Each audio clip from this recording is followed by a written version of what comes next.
The frozen Montana night held its breath when Evelyn Carter found the dying cowboy in her barn, blood seeping through his shirt, ice crystals in his dark hair.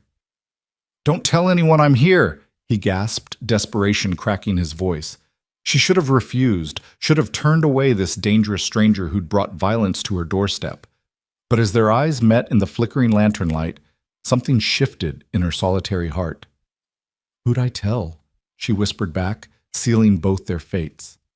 Before we begin this tale of desperate courage and unexpected love, I invite you to journey with me through every moment of Evelyn and Cole's story. Stay until the very end to discover how a frozen winter night changed two lives forever. And please, leave a comment telling me what city you're watching from. I love knowing how far these stories travel, connecting hearts across the miles. The wind that winter night didn't merely blow, it screamed, tearing across the Montana plains with the fury of something alive and hunting.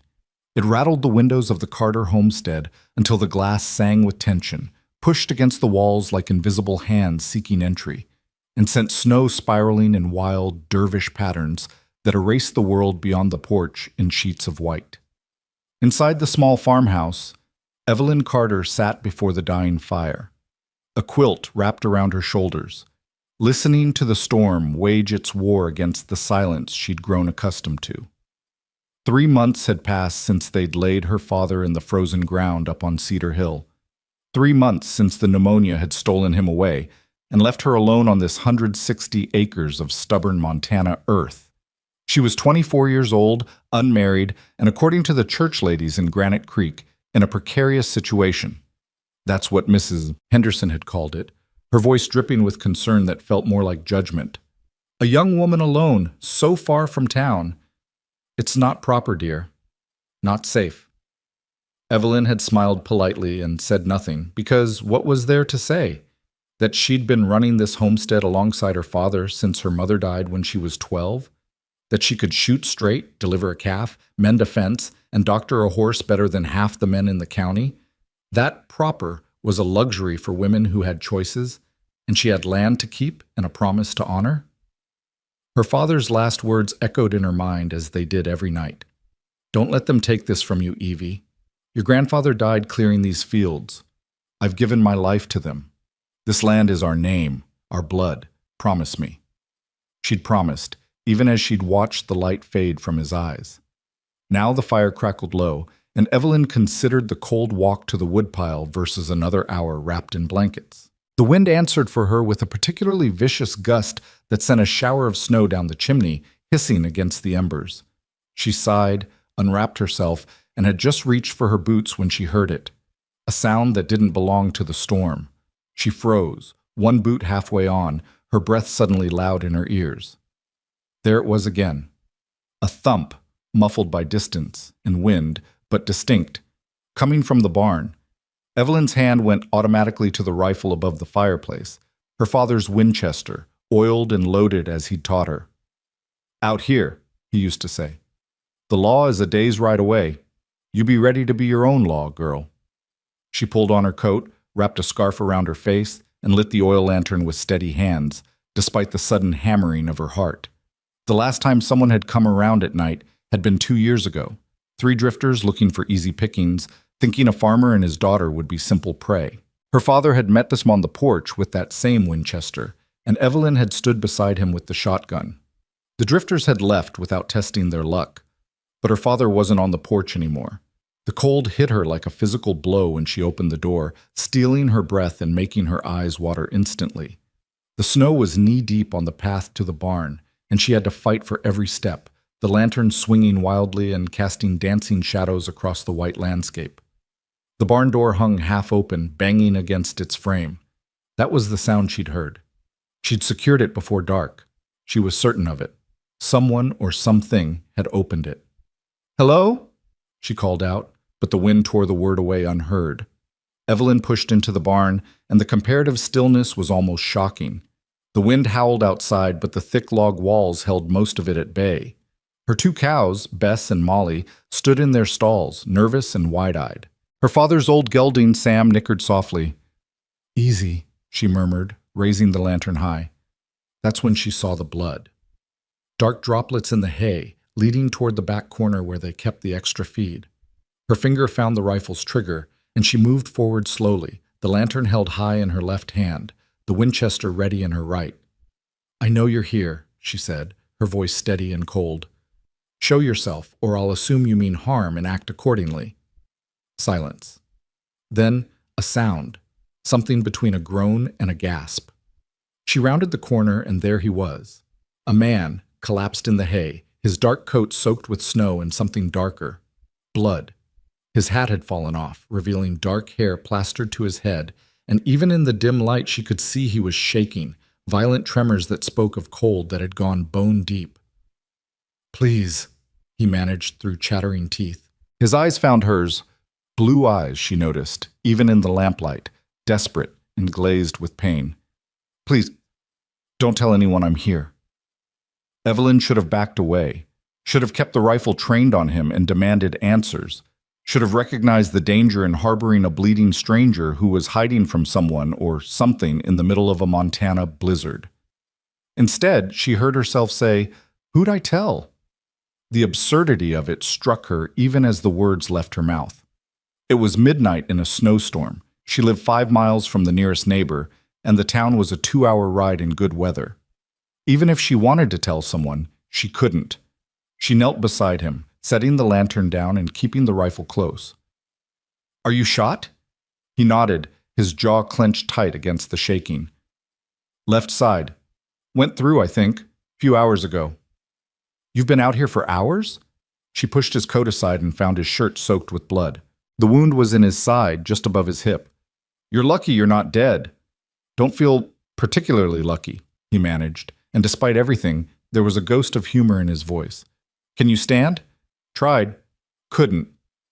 Evelyn made a decision that would change everything. She set the rifle down, but not out of reach, and slipped her arm under his shoulders. "Then you'll lean on me. The house isn't far, and you'll freeze to death out here before sunrise." "Dangerous men," he whispered as she hauled him to his feet, his weight nearly buckling her knees. He was tall and solid, a working man's build. "Hunting me. You should let me go. Safer." "Safer than having a dead man in my barn for the sheriff to question me about?" She grunted under his weight as they began the agonizing shuffle toward the door. "I think not. Besides, I didn't survive this winter alone to lose my nerve over a bleeding cowboy." "Cowboy," he repeated, almost laughing. "That's generous. I'm just a hand, was a hand, at the Double J." The name meant nothing to her, but she filed it away. They made it 3 steps before he nearly went down, his legs giving out.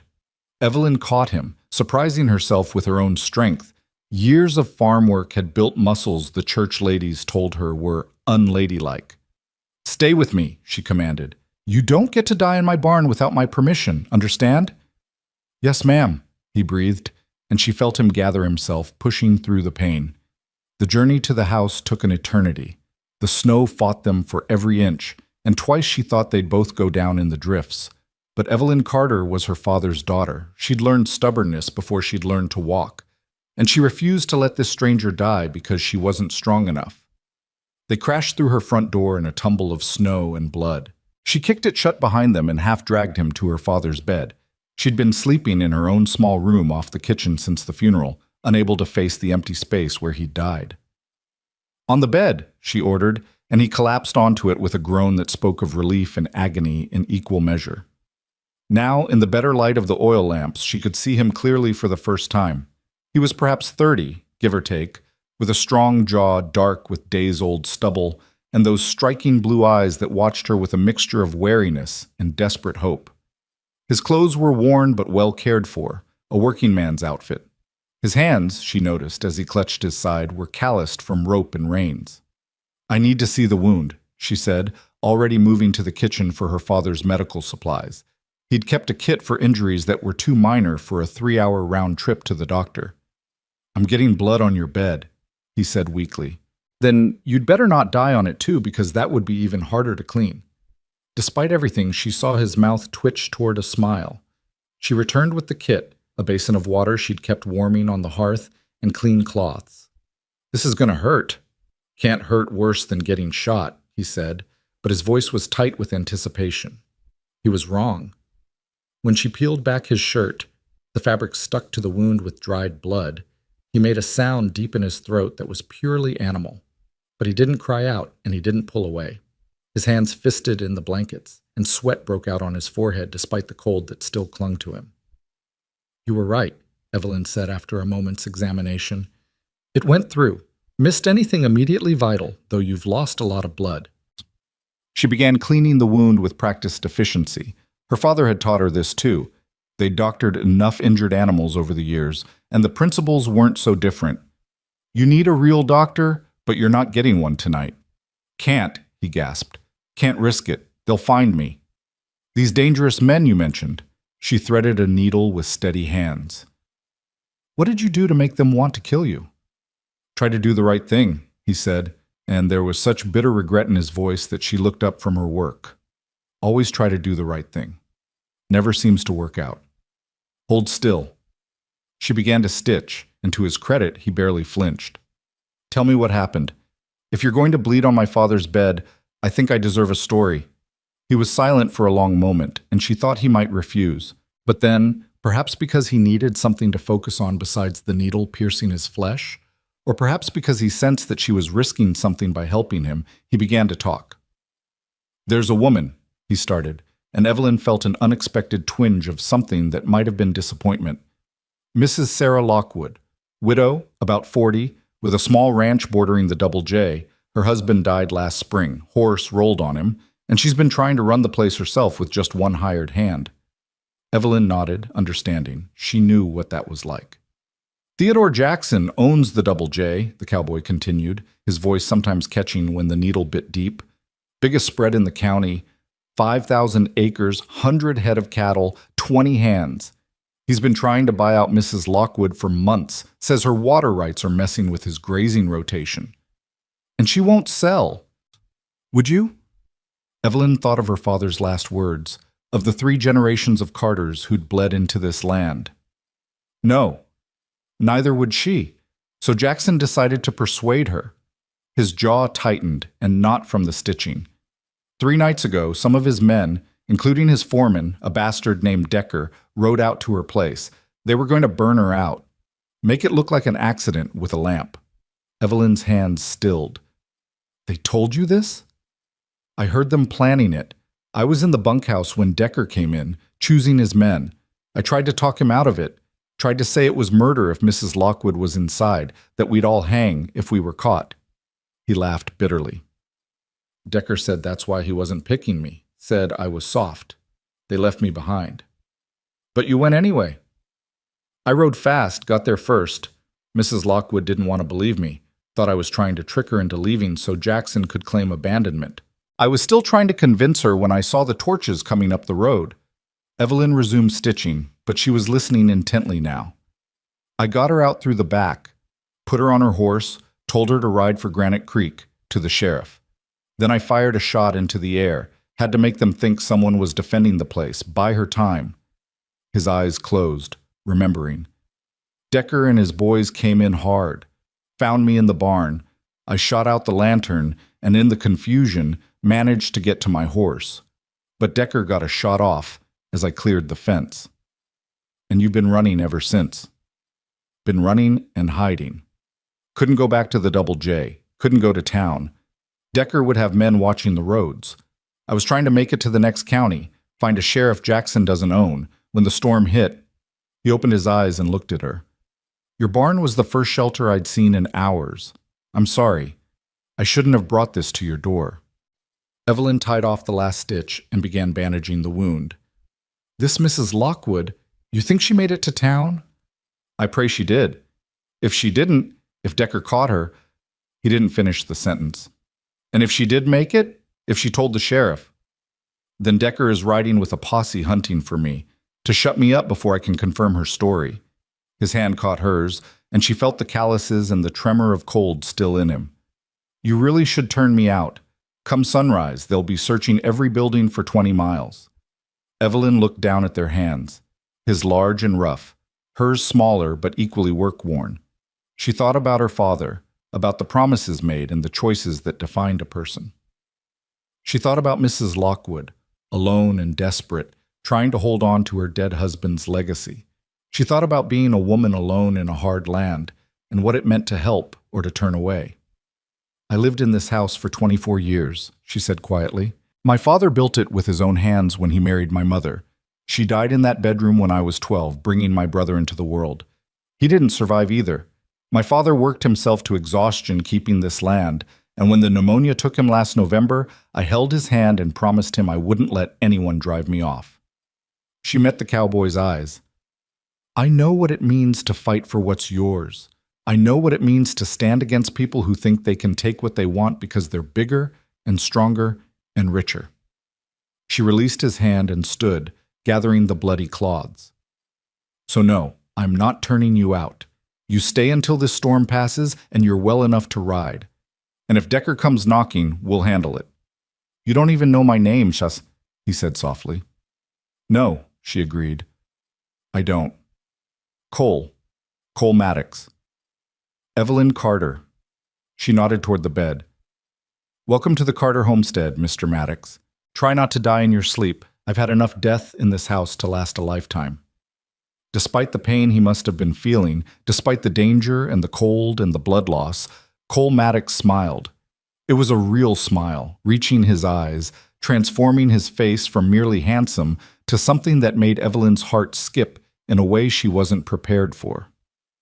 I'll do my best, Miss Carter. She turned away, busying herself with cleaning up, acutely aware of how small the house suddenly felt with another person in it. It had been just her for 3 months, and before that, just her and her dying father for weeks. The presence of a vital, living man, even a wounded one, changed the very air. You should rest, she said, keeping her back to him. I'll bank the fire and keep watch. You don't have to... Mr. Maddox, she interrupted, finally turning to face him.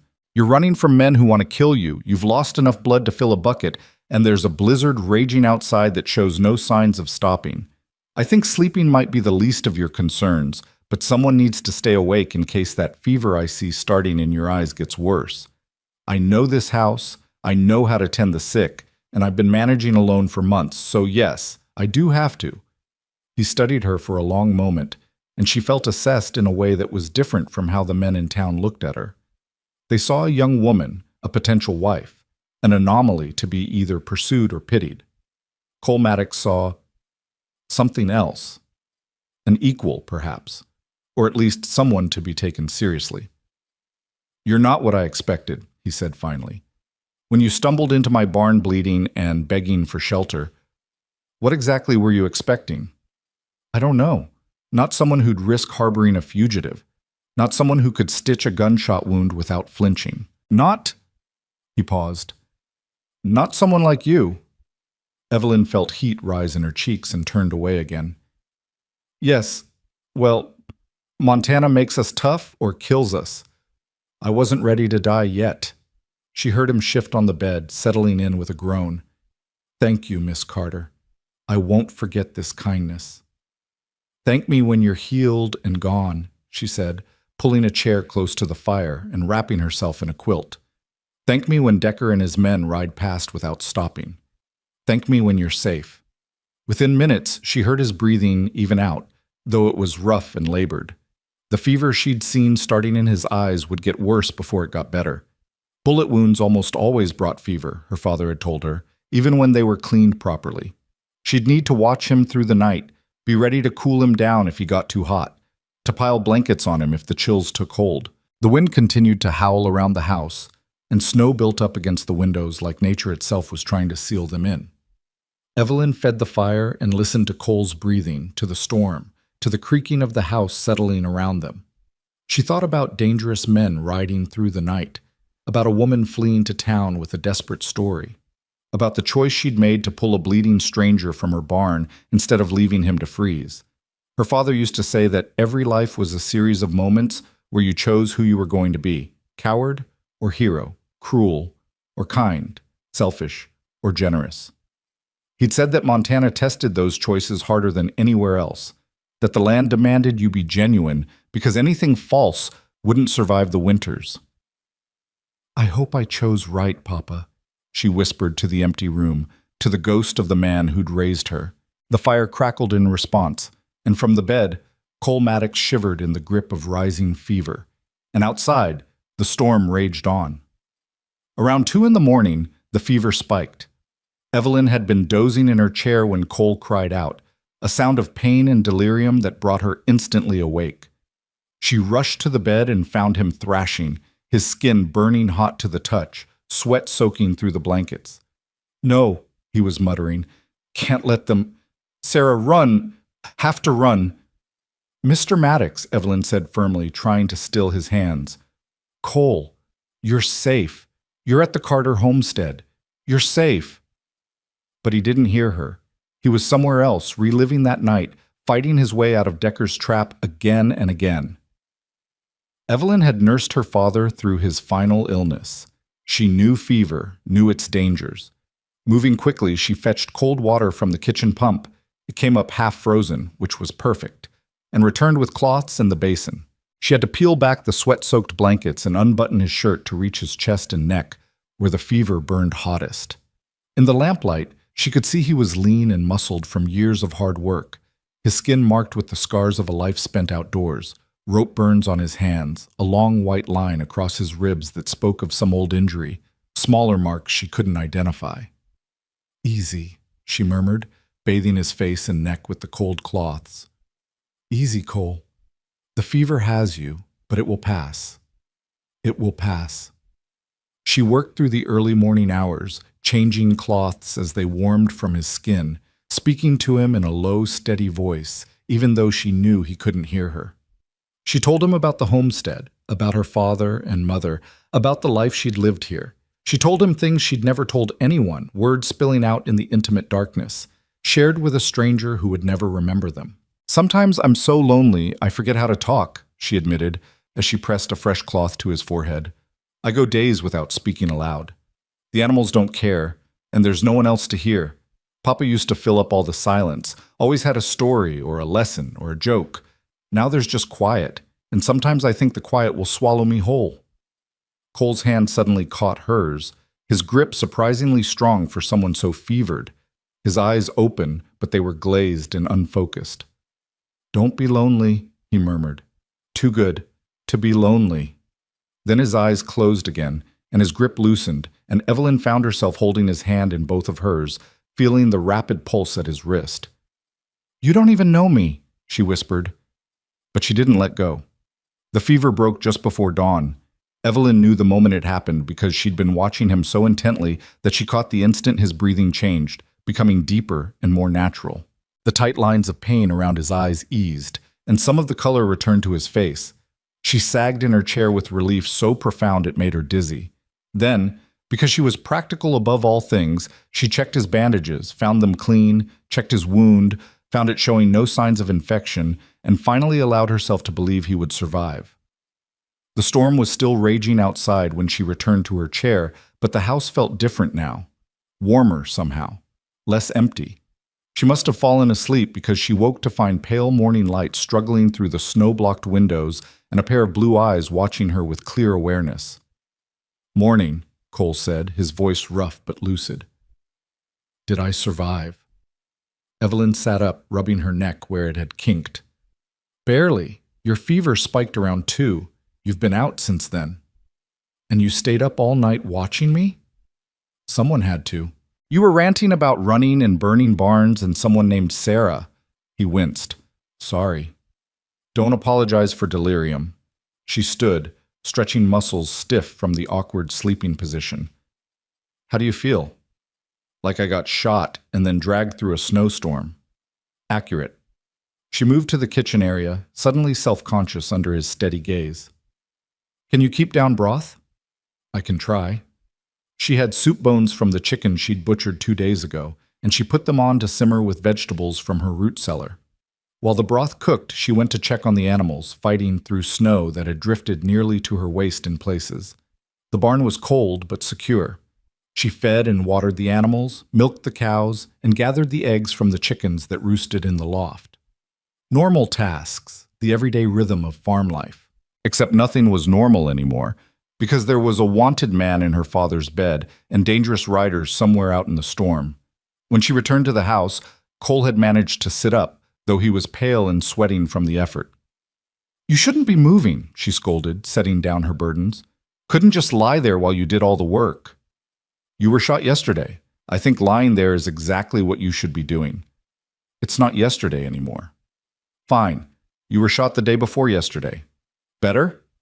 He smiled, and again she felt that odd flutter in her chest. Much better. She served him broth and a piece of bread, watching as he ate slowly but with determination. Good. If he could keep food down, he was truly on the mend. The storm doesn't look like it's letting up, Cole observed, glancing at the snow-blocked windows. No, we're stuck here for at least another day, maybe two. I'm sorry. For what? The weather? She sipped her own broth. I've been snowed in before. We have food, we have heat, we have shelter. We'll manage. I meant for bringing danger to your door. Evelyn set down her cup and looked at him directly. Mr. Maddox, Cole, I made a choice last night. I could have left you in the barn to freeze, or I could help you. I chose to help. That wasn't about you, not really. That was about who I want to be, who my father raised me to be. So stop apologizing. He held her gaze, and she saw something shift in his expression. Respect, maybe, or gratitude, or something deeper she wasn't ready to name. Your father raised a remarkable woman, he said quietly. He raised a stubborn one, she corrected. Remarkable remains to be seen. The day passed slowly, the storm still howling outside, the two of them trapped together in the small house. Cole slept most of the time, his body demanding rest to heal. When he was awake, they talked. Careful conversation at first, dancing around the dangerous topics. But as the hours wore on, they began to open up. He told her about growing up in Kansas, about a father who drank and a mother who died young, about drifting west looking for work and finding it on the Double J. He told her about the other hands, about the long days riding fence and moving cattle, about sleeping under stars and eating trail dust. She told him about her childhood on the homestead, about learning to ride before she could read, about her mother's garden and her father's stories. She told him about the loneliness after they died, about the struggle to keep the ranch running alone, about the town folks who pitied her and the men who thought a woman alone was an invitation. You ever think about leaving? He asked as evening fell on that first full day together. Selling the place? Moving somewhere easier? Every day, she admitted, and every day I decide to stay.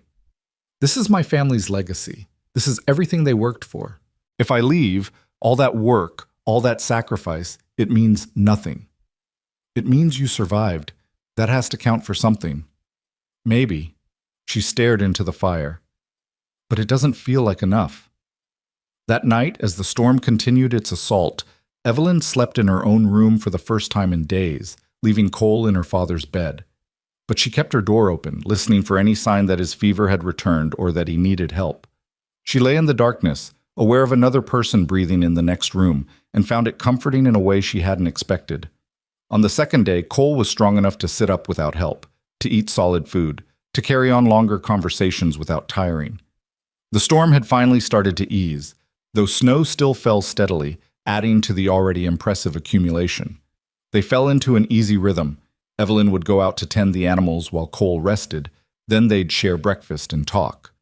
She'd read while he slept, then make lunch. Afternoon would bring more conversation, sometimes about their pasts, sometimes about the present situation.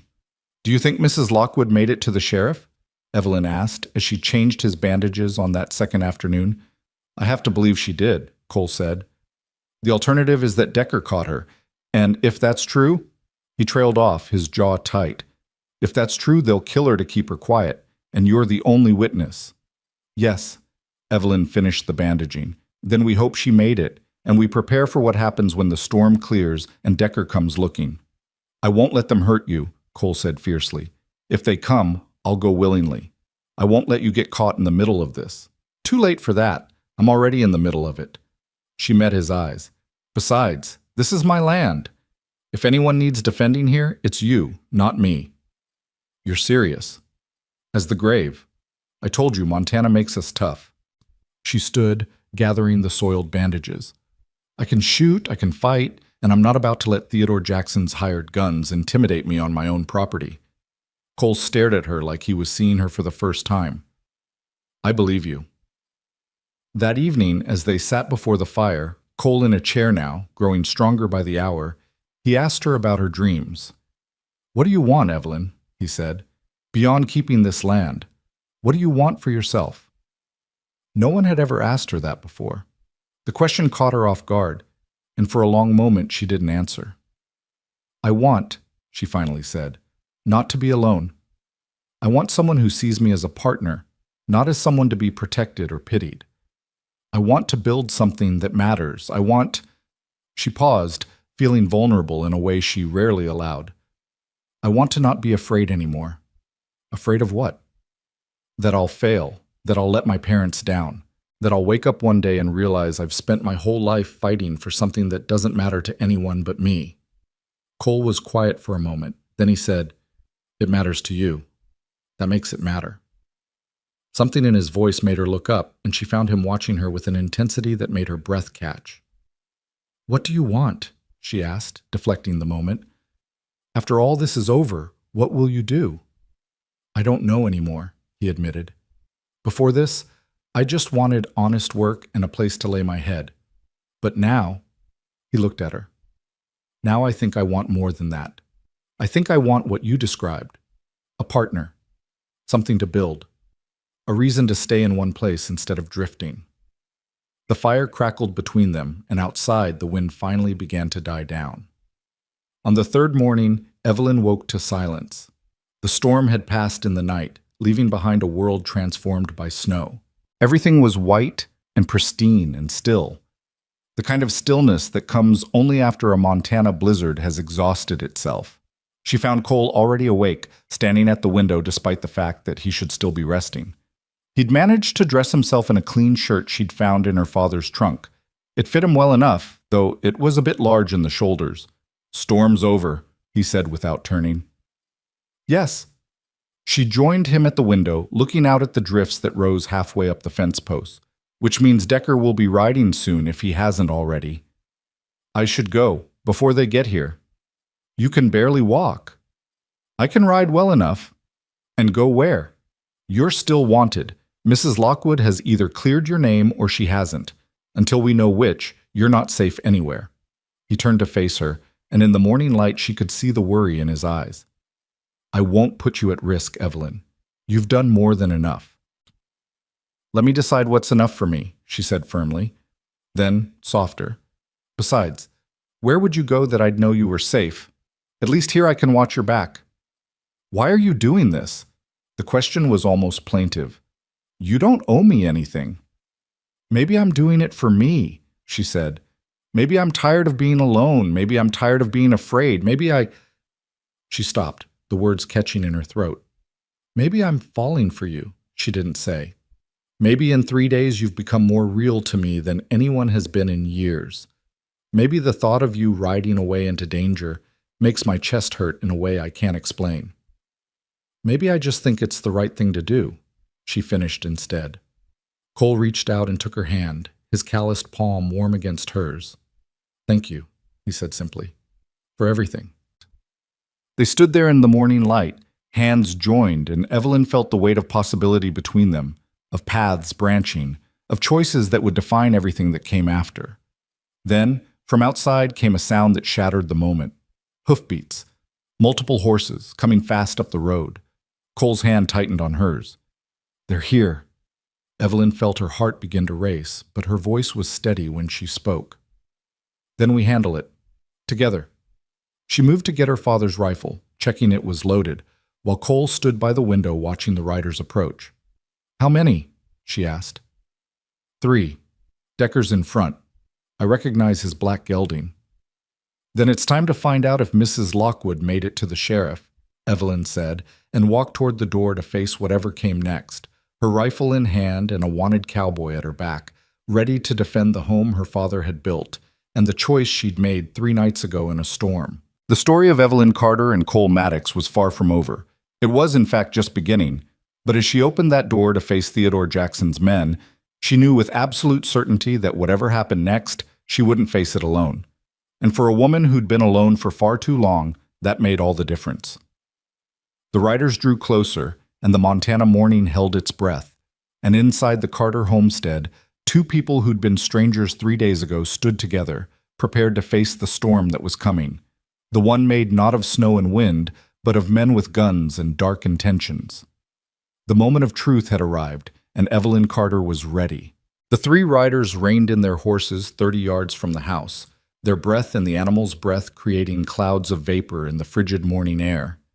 Evelyn stood on her porch, the Winchester held loosely but ready across her body, and watched them with the same calm she'd used to assess approaching weather. The man in front sat his black gelding like he owned the world. He was thick-shouldered and mean-eyed, with a scar running from his left eye to his jaw that gave his face a permanent sneer. This had to be Decker, the foreman Cole had described. The two men flanking him were younger, harder to read, but they carried themselves with the casual violence of men who'd done ugly work before and would do it again. "Morning," Decker called out, his voice carrying clear across the snow. "That's a fine welcome, pointing a rifle at visitors." "Visitors knock at a reasonable hour and wait to be invited in," Evelyn replied, her voice steady and cold as the air around them. "You're on Carter land uninvited. State your business or turn around." Behind her, just inside the doorway where he couldn't be seen but could hear everything, Cole had positioned himself with her father's old revolver. She'd given it to him despite his protests, and now she was glad she had. If this went wrong, they'd need every advantage. "Carter land, is it?" Decker's eyes swept over the homestead, assessing, calculating. "You'd be old George Carter's girl then. Heard he passed. Sorry for your loss." He didn't sound sorry at all. "I appreciate your condolences," Evelyn said flatly. "Now state your business." "We're looking for a man, fugitive, dangerous criminal named Cole Maddox. You seen anyone like that around here?" "I've seen 3 men who rode onto my property without permission, disturbing my morning. Beyond that, no." One of the younger riders shifted in his saddle, his hand drifting toward his gun. Evelyn's finger moved to the Winchester's trigger, a subtle shift, but one Decker caught immediately. He held up a hand, stopping his man. "Easy now," Decker said, though whether he was talking to his rider or to Evelyn wasn't clear. "No need for trouble. We're just doing our duty, looking for a criminal. This Maddox, he shot a man 3 nights ago. We got a right to search for him." "You have warrants?" Evelyn asked. "Papers from the sheriff authorizing you to search private property?" Decker's jaw tightened. "Don't need warrants to look for a murderer." "Actually, you do. This is America, not some feudal kingdom. Unless you've got papers from the sheriff giving you authority, you're just 3 armed men trespassing on a woman's property. Now I'll ask one more time. State your legal business or leave." The morning sun glinted off the snow, painfully bright, making Evelyn squint slightly. But she didn't lower the rifle, didn't break eye contact with Decker.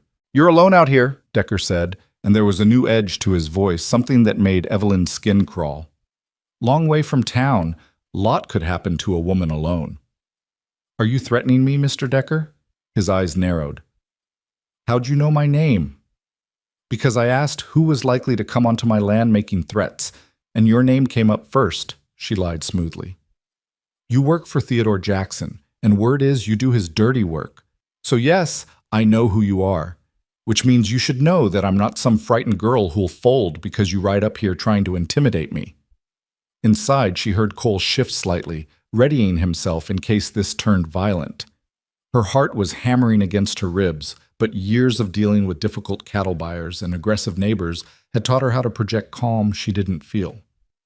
Decker studied her for a long moment. Then he smiled, and it was worse than his scowl. "You got spirit, I'll give you that. But spirit don't stop bullets, Miss Carter. You sure you haven't seen Maddox? Maybe nursing a wounded man in that barn of yours? We saw smoke from your chimney, knew someone was home despite the storm. I'm here, as you can see, and I haven't seen your fugitive. Now, if you're done wasting my time, I've got animals to feed and work to do. Mind if we check your barn? Just to be sure?" "Yes, I mind. You have no legal authority here. You leave now or I send my hired hand to town to fetch the sheriff, and we'll see what he has to say about Theodore Jackson's men harassing a lone woman." It was a bluff. She had no hired hand, but it worked. Decker's eyes flicked to the house, perhaps wondering who might be inside, how many people might be watching. The lie created uncertainty, and uncertainty was almost as good as an actual advantage. "Your hired hand," Decker repeated slowly. That's so. That's so. He's inside right now, in fact, and he's got a clear shot at all three of you through that window. Another lie, but Cole was inside, and he did have a gun. So I'd suggest you do your searching elsewhere, Mr. Decker. There's a lot of Montana between here and the county line. I'm sure your fugitive is hiding somewhere, but it's not on Carter land. The standoff stretched out, tense as a drawn bowstring. Evelyn could feel sweat starting to bead on her back despite the cold, could feel her arms beginning to ache from holding the rifle ready. But she didn't move, didn't flinch, didn't give Decker any sign of weakness. Finally, Decker touched his hat in a gesture that was more mockery than respect. We'll be going then. But, Miss Carter, if I find out you're hiding Maddox, if I find out you lied to me this morning, there will be consequences. Mr. Jackson doesn't take kindly to people interfering in his business. And I don't take kindly to threats on my own land, Evelyn shot back. Now ride out before I decide you're trespassing with intent to harm and defend my property accordingly. Decker's face darkened with anger, but he wheeled his horse around with enough force to make it sidestep nervously. The other two riders followed, and together they cantered back down the road, throwing up sprays of snow. Evelyn watched them until they disappeared over the rise, her rifle still ready, her body still tense. Only when they were completely out of sight did she lower the Winchester, and only then did her hands start to shake. Cole appeared in the doorway immediately, moving faster than he should have given his injury. That was the bravest damn thing I've ever seen, he said, his voice rough with emotion. That was the stupidest damn thing I've ever done, Evelyn corrected, her legs suddenly weak. She sat down hard on the porch steps, the rifle across her knees. He could have shot me. They all could have shot me. But they didn't. Cole sat beside her, close enough that their shoulders touched. You faced down 3 armed men and sent them packing with nothing but a rifle and pure grit. And several lies about a hired hand, she added, then laughed shakily. God, my father would have been proud and furious in equal measure. Proud that I stood my ground, furious that I took such a risk. You saved my life, Cole said quietly. Again. Evelyn turned to look at him, really look at him. In the bright morning sun, she could see the dark circles under his eyes from pain and fever, the pallor that lingered from blood loss, the worry lines etched around his mouth. But she could also see the strength returning to him, the determination in his jaw, the way he looked at her like she was something miraculous. We don't know that yet, she said. They could come back. Probably will come back once Decker gets suspicious about why a woman alone would be so confident. Then we prepare for that. We? You think I'm leaving now? After you just faced down the men who want me dead? Cole shook his head. I'm not going anywhere, Evelyn. Not until this is resolved, one way or another. They sat there on the porch steps, the winter sun warming their faces, the vast white expanse of Montana stretching out before them. Somewhere out there, Decker was riding back to the Double J, reporting to Theodore Jackson. Somewhere out there, Mrs. Lockwood had either reached the sheriff with her story or hadn't. The next move was being made, and all Evelyn and Cole could do was wait. Tell me about her, Evelyn said after a while. Mrs. Lockwood, what kind of woman is she? Cole considered the question. Strong, stubborn, kind. She reminds me of you, actually. When her husband died, everyone expected her to sell out, move to town, live a respectable widow's life. She told them all to go to hell, politely, but the message was clear. That ranch was her home, and she wasn't leaving it. Sounds familiar, Evelyn murmured. She's got this garden, Cole continued, a small smile touching his lips. Even in the winter, she keeps it going in a greenhouse her husband built. Says tending living things keeps her sane, and she's got this way of looking at you, like she can see right through whatever front you're putting up to the truth underneath. She sounds remarkable. She is, which is why I couldn't let them burn her out. Some things you can't stand aside for. Some things you have to act even when it's dangerous, even when it might cost you everything. Evelyn understood that better than he knew. Do you think she made it to the sheriff? I don't know. Sheriff Matthews is a good man, but he's cautious. Jackson has a lot of influence in the county. If Sarah showed up with a wild story about attempted arson and a hand who turned traitor, Matthews might have been slow to believe her, or he might have believed her and decided he needed more evidence before acting. Or Jackson might have gotten to him first, Evelyn said quietly. or that. They fell silent, both contemplating the possibilities, none of them particularly comforting. We should prepare, Evelyn finally said, standing and brushing snow from her skirt. If they come back, when they come back, we need to be ready. Over the next hours, they turned the Carter homestead into something resembling a fortress. Cole, despite his injury, helped her reinforce the doors and check the window latches. They moved supplies into the house, extra ammunition, food that wouldn't spoil, water from the well. Evelyn showed Cole the root cellar beneath the kitchen, accessed through a trapdoor hidden under a rug.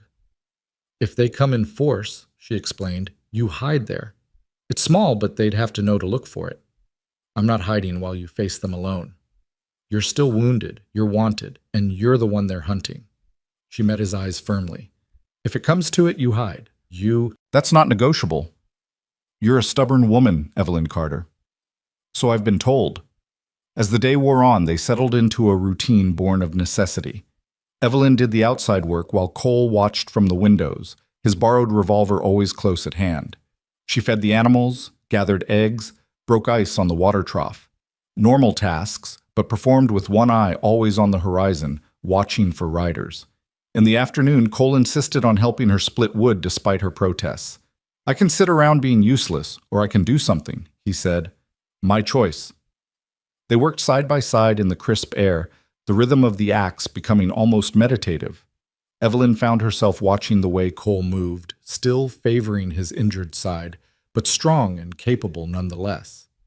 There was something comforting about having another person there, sharing the work, dividing the burden. You're staring, Cole said without looking up from the log he was positioning. I'm supervising. There's a difference. Is that what they call it? Evelyn felt heat rise in her cheeks and turned away to stack the split wood. You're impossible. I'm wounded. You're supposed to be nice to me. Despite the tension of their situation, despite the danger still hovering over them, Evelyn laughed. It felt good, that laugh, like something tight in her chest loosening slightly. That evening, as they prepared dinner together in the small kitchen, moving around each other with surprising ease, Cole asked about her parents. What were they like? Your mother and father? Evelyn stirred the stew she was making, beef from the cow she'd butchered in the fall, vegetables from the cellar, herbs dried from last summer. My mother was the kindest person I ever knew. She could make anything grow, could gentle the wildest horse, could talk anyone down from anger. Papa used to say she was too good for this hard land, but she loved it here. Loved the big sky, the freedom, the challenge of it. How did she die? Childbirth. She wanted to give Papa a son so badly. We didn't know there were complications until it was too late. By the time we got the doctor out from town, she was gone, and the baby with her. Evelyn's voice was steady, but her hands stilled in their work. I was 12, old enough to understand what we'd lost, young enough that it felt like the end of the world. Cole moved closer, his hand coming to rest gently on her shoulder. I'm sorry. Papa never really recovered. Oh, he functioned, worked the land, raised me, taught me everything he knew, but something in him died with her. I think he spent the next 12 years just waiting to follow her. But he held on long enough to make sure you could survive alone. Yes. Evelyn resumed stirring, grateful for the simple task. He made sure I knew everything. How to shoot, how to treat injuries, how to bargain with buyers, how to read weather, how to doctor animals. He gave me every skill he had, like he knew I'd need them all. Sounds like he loved you very much. He did, and I loved him, which is why I can't let this place go, can't give up what he spent his life building, even if it means facing down men like Decker, even if it means harboring fugitives in your barn, Cole supplied gently. Even then. They ate dinner at the small table, their knees occasionally bumping in the confined space. It was strange, Evelyn thought, how quickly she'd grown accustomed to having him here. 3 days ago, she'd been alone in this house, and solitude had been her only companion. Now Cole's presence felt natural, felt right in a way that should have frightened her, but somehow didn't. Tell me something, Cole said as they cleaned up after the meal. Before all this, before Decker and the shooting and the storm, what did your days look like? Evelyn considered the question. Lonely, she admitted. I'd wake up, do the chores, maybe ride into town once a week for supplies. The neighbors are kind, but distant. Everyone's too busy with their own survival to spend much time socializing. Sundays I'd sit in church listening to Reverend Walsh talk about virtue and duty, and I'd count the minutes until I could leave.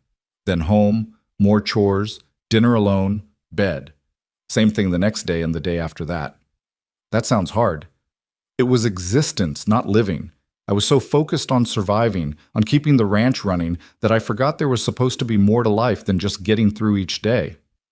Cole dried the last dish and set it carefully on the shelf. And what would more look like to you? The question hung in the air between them, heavy with unspoken possibility.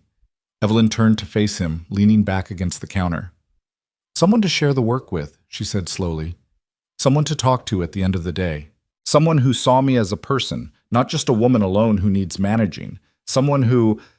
She trailed off, suddenly aware of how close they were standing, how his eyes were fixed on her with an intensity that made her breath catch. Someone who what? Cole prompted softly. Someone who made me feel less alone, she finished in a whisper. Cole reached out and tucked a strand of hair behind her ear, his calloused fingers gentle against her cheek. You make me feel less alone too, he said. You make me feel like maybe I could be more than just a drifter, more than just a hired hand who moves from ranch to ranch, with nothing to show for it. Cole, I know, he said quickly. I know this is crazy. I know we barely know each other, and I'm wanted by dangerous men, and you've got a life here that doesn't include complications like me. But Evelyn, these past 3 days with you, they've been the most real thing I've experienced in years. And I don't want to lose that. I don't want to lose you. Evelyn's heart was racing, her hands trembling slightly. Every sensible part of her brain was screaming warnings. This was too fast, too dangerous, too uncertain. But another part of her, the part that had been lonely for so long, the part that was tired of being afraid and careful and alone, that part was singing a different song. You haven't lost me, she said. You're right here. Cole's hand slid from her cheek to cup the back of her head, his thumb tracing gentle circles. Can I kiss you? Instead of answering, Evelyn closed the distance between them, pressing her lips to his. The kiss was gentle at first, tentative, both of them feeling their way into this new territory. But then Cole's arm wrapped around her waist, pulling her closer, and Evelyn's hands fisted in his shirt, and the kiss deepened into something that felt inevitable, like coming home after a long journey. When they finally broke apart, both breathing hard, Cole pressed his forehead to hers. I think I'm falling in love with you, Evelyn Carter. I think I've already fallen, she whispered back. They stood there in the kitchen, holding each other, the lamp burning low and casting golden light across the worn floorboards. Outside, the Montana night was cold and vast and full of danger, but inside, in that moment, there was warmth and possibility, and the fragile beginning of something that felt like hope. The spell was broken by a sound from outside, the distant whinny of a horse. They froze, listening. For a moment there was nothing, and Evelyn thought she'd imagined it. Then it came again, closer this time, followed by the unmistakable crunch of hooves in snow. They're back, Cole breathed, already moving toward the window. Evelyn grabbed the Winchester while Cole doused the lamp, plunging the room into darkness. In the faint moonlight filtering through the windows, they could see riders approaching, more than 3 this time. At least 6, maybe more. The cellar, Evelyn hissed. Now. Evelyn, now, Cole, please. She saw the struggle play across his face, but finally he nodded. She helped him move the rug, lifted the trapdoor. The cellar below was dark and cramped, barely tall enough to stand in, but it was hidden and safe. Whatever happens, Cole said as he lowered himself down, don't let them hurt you. If it comes to it, tell them I was here. Tell them I forced you to help me. Don't take the blame for my choices. Shut up and hide, Evelyn said, but her voice was gentle. I'll handle this. She closed the trapdoor, replaced the rug, and had just picked up her rifle when fists pounded on the door. Open up! Decker's voice, angry now, done with pretense. We know he's in there!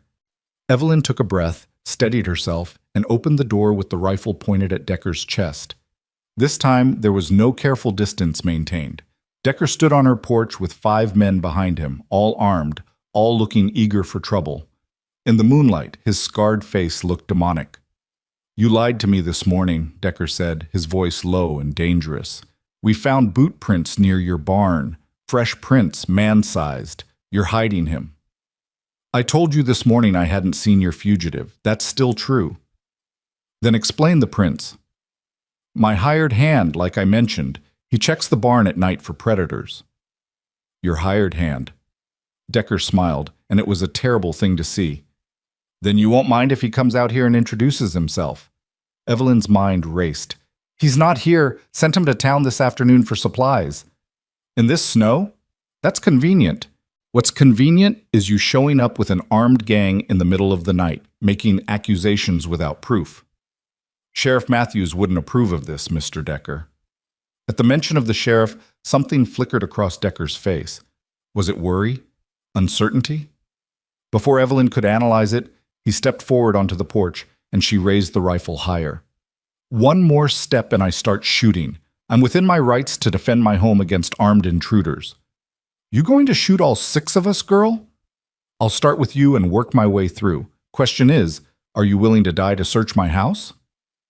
They stood there, locked in confrontation, and Evelyn could feel the situation spiraling toward violence.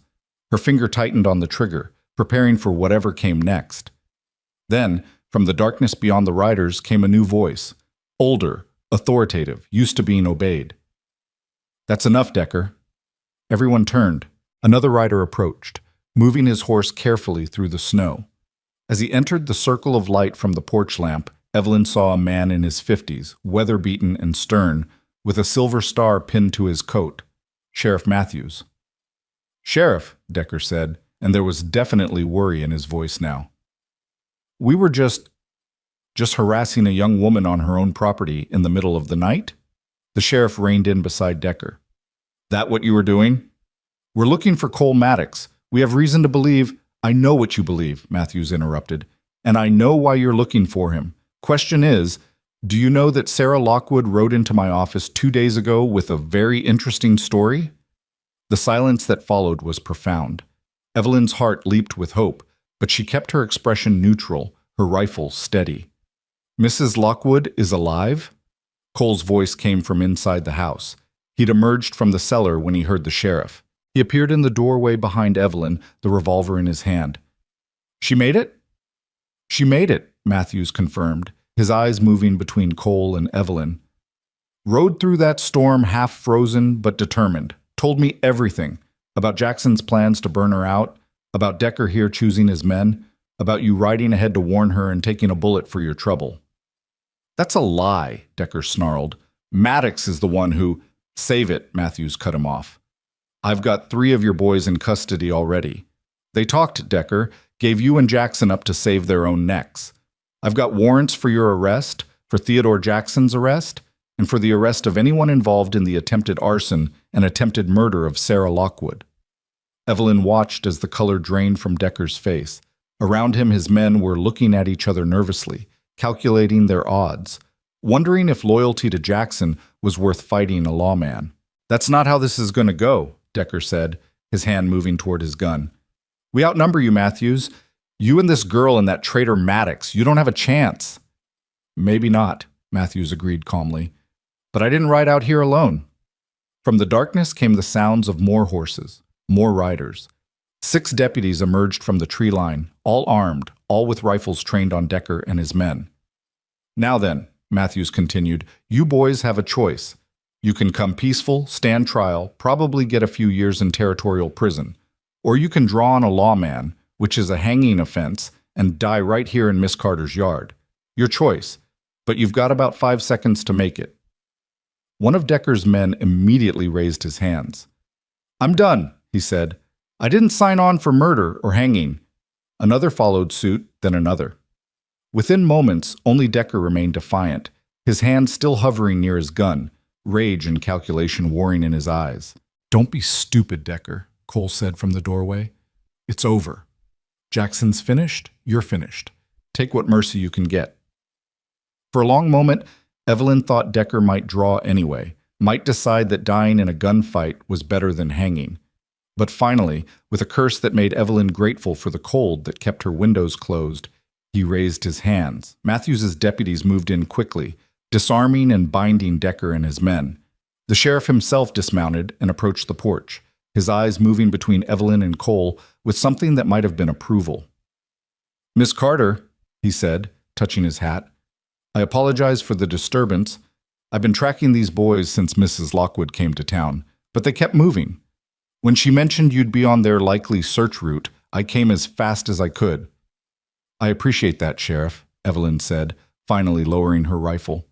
Her arms were shaking from holding it ready for so long. Matthews turned to Cole.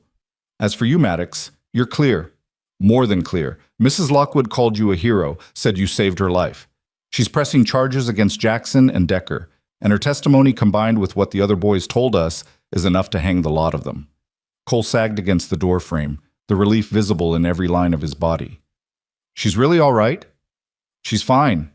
Staying at the boarding house in town, waiting to give her full statement. She asked about you, wanted to know if we'd found you safe."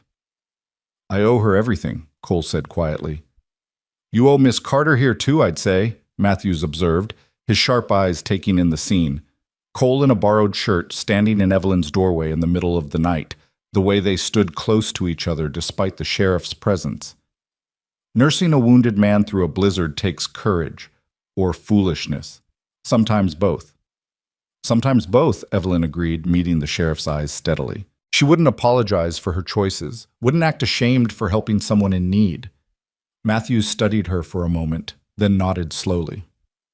"Your father raised a brave daughter, Miss Carter. Stubborn too, I'd wager. I've been told that once or twice." "Well, your stubbornness might have saved a good woman's life and brought down one of the worst operations in the county. Theodore Jackson's been running roughshod over folks for years, but he finally pushed too far." Matthews turned back to his deputies, who had Decker and his men secured. "We'll be heading back to town. I'll need statements from both of you tomorrow, if you're able to ride in." "We'll be there," Cole confirmed. After the sheriff and his prisoners had disappeared into the night, their hoofbeats fading into silence, Evelyn and Cole stood on the porch watching the empty road. The stars were brilliant overhead, cold and distant and beautiful, and the world felt suddenly full of possibility. "It's over," Evelyn said softly. "You're safe." "Thanks to you." Cole turned to face her, taking both her hands in his. "Evelyn, I meant what I said earlier. I'm falling in love with you. And now that I'm not a fugitive anymore, now that I'm free to make my own choices, I want to choose you, if you'll have me." Evelyn looked up at him, at this man who'd stumbled into her barn 3 nights ago and somehow changed everything. She thought about loneliness, about promises made to dying fathers, about the difference between existing and living. "I'll have you," she whispered. "Stay, Cole. Stay and help me build something here. Stay and make this place a home instead of just a burden I carry." He kissed her then, deep and thorough, a promise sealed with touch. And when they finally went back inside, closing the door against the cold Montana night, it was together. No longer 2 people alone, but 2 people finding their way towards something neither had dared hope for. The danger had passed, but the story was just beginning. Morning came soft and golden, the kind of Montana dawn that made the hardships of winter seem almost worthwhile. Evelyn woke in her own bed for the first time in days without the weight of fear pressing on her chest.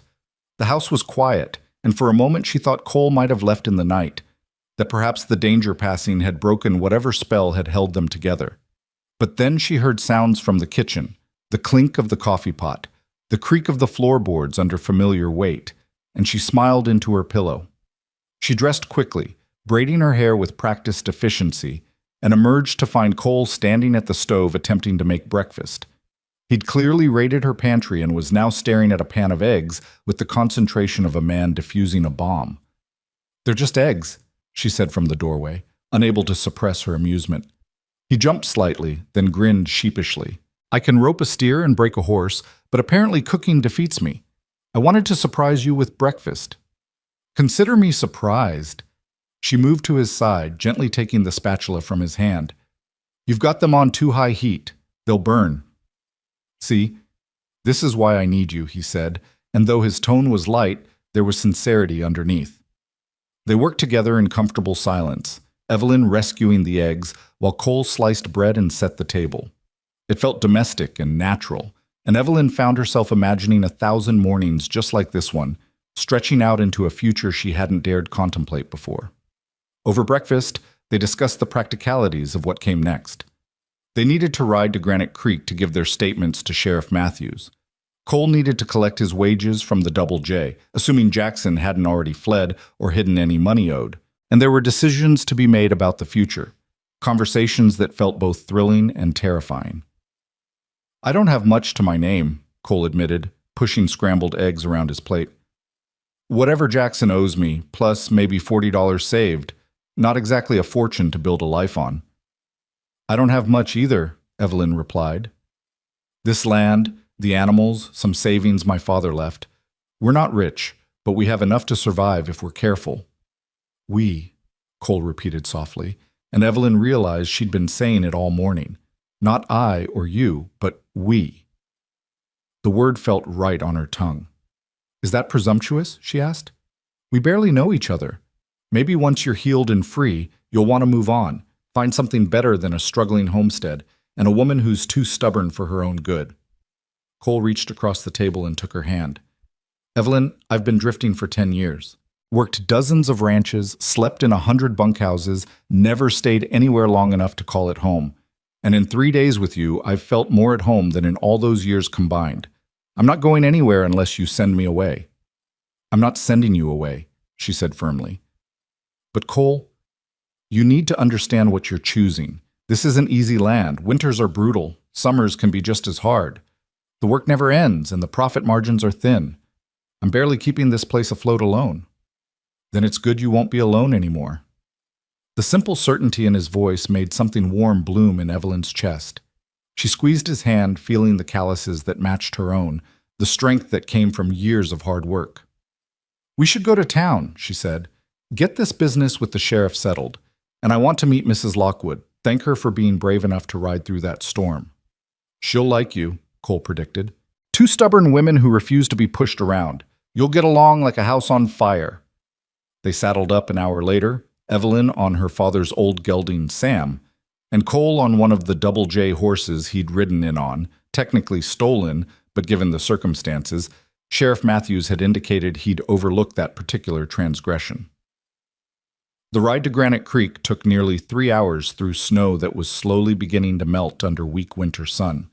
The town was small, just a main street with a dozen buildings clustered around it like settlers circling wagons. There was Henderson's General Store, the Silver Spur Saloon, the boarding house, the church, the sheriff's office, and a handful of other establishments that served the scattered ranching community. Evelyn had been coming here since childhood, but today it felt different riding in with Cole beside her. People noticed. She could feel their eyes tracking them as they tied their horses outside the sheriff's office. "Let them look," Cole murmured, clearly sensing her discomfort. "They'll talk no matter what we do." Sheriff Matthews was waiting for them in his office, along with a woman Evelyn recognized from town, but had never formally met. Sarah Lockwood was perhaps 40, with graying hair pulled back in a practical bun and eyes that held both kindness and steel. She stood when they entered, and her face lit up when she saw Cole. "Mr. Maddox," she said warmly, crossing to take his hands. "Thank God. I've been sick with worry since I rode out. Are you badly hurt?" "I'll heal, ma'am, thanks to Miss Carter here." Cole gestured to Evelyn. "Mrs. Lockwood, this is Evelyn Carter. She found me half frozen in her barn and saved my life." Sarah turned to Evelyn with frank assessment in her gaze. "Did she now? That took courage, Miss Carter. Not many would risk harboring a wounded stranger with Decker on the hunt." "He needed help," Evelyn said simply, "and he was trying to do the right thing. That counted for something." "It counted for everything," Sarah replied, and Evelyn found herself being pulled into an unexpected embrace. "Thank you. Thank you for protecting him, for giving him shelter. He saved my life, and you saved his. That makes us family in my book." Evelyn returned the embrace, surprised by the sudden emotion welling up in her throat. She'd been alone for so long that the simple warmth of female companionship, of connection, felt overwhelming. The next hours were spent giving detailed statements to Sheriff Matthews. Cole recounted everything from the moment he'd overheard Decker's plans to the moment he'd been shot escaping Sarah's ranch. Sarah corroborated his story, adding her own harrowing tale of riding through the blizzard to reach town. Evelyn described finding Cole, the confrontations with Decker, everything she could remember. Matthews took notes with methodical care, occasionally asking clarifying questions. When they finished, he sat back and studied them over steepled fingers. "Jackson's already left the territory," he said. "Ran the moment he heard I had Decker in custody. Got a wire out to neighboring sheriffs, and he'll be caught eventually. But his empire's done. The Double J is being liquidated to pay debts and restitution. Decker and his boys will stand trial next month. It'll be quick, given how many of them are talking to save their own necks." "What about the others?" Cole asked. "The hands who weren't involved in any of this. They'll be out of work." "Some already found new positions. Others are waiting to see who buys the Double J when it goes to auction." Matthews paused. "You could bid on it, Maddox. You've got a reputation as a good hand, and with Mrs. Lockwood's testimony about your character, a bank might extend credit." Cole laughed, but there was no humor in it. "With what collateral, Sheriff? I've got $40 and a borrowed horse." "You've got more than that," Sarah interjected. "You've got my gratitude, which I can express in the form of a loan if you're interested. My husband left me better off than folks realize, and I'd be honored to invest in your future." "Mrs. Lockwood," "Sarah, please." "Sarah, I can't accept." "You can and you will," Sarah said firmly. "Consider it a business investment. You helped me keep my ranch. I'll help you start yours. Fair trade."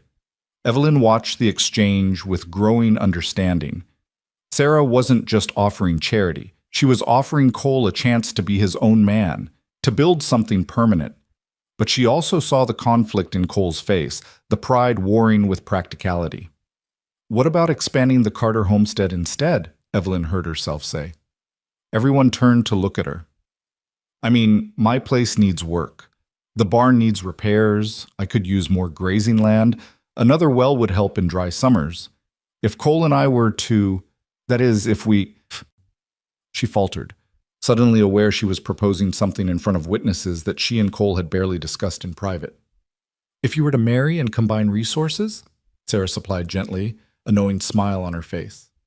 "Yes," Evelyn managed, her cheeks burning. "That." Cole was staring at her with an expression she couldn't quite read. "Evelyn Carter, are you proposing to me in the sheriff's office?" "I'm proposing a practical business arrangement," she said, but her voice shook slightly.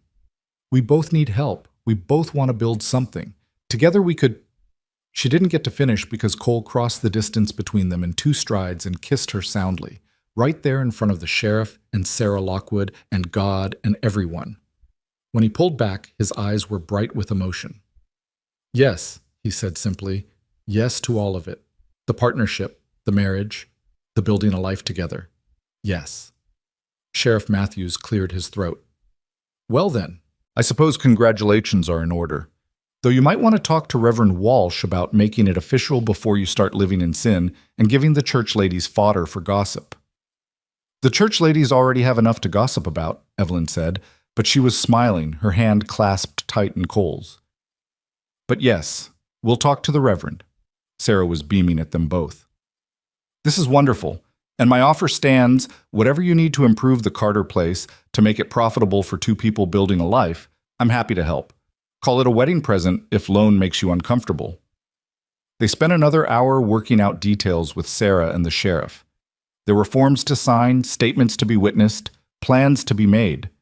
By the time they emerged back onto the main street, the winter sun was already sinking toward the horizon, painting the snow in shades of pink and gold. "We should stay in town tonight," Cole suggested. "Get a room at the boarding house, let you rest before the ride back. And we can talk to Reverend Walsh in the morning." "Together?" Evelyn asked. "We're not married yet. People will talk." "People are already talking. I saw at least 3 curtains twitch while we were in the sheriff's office."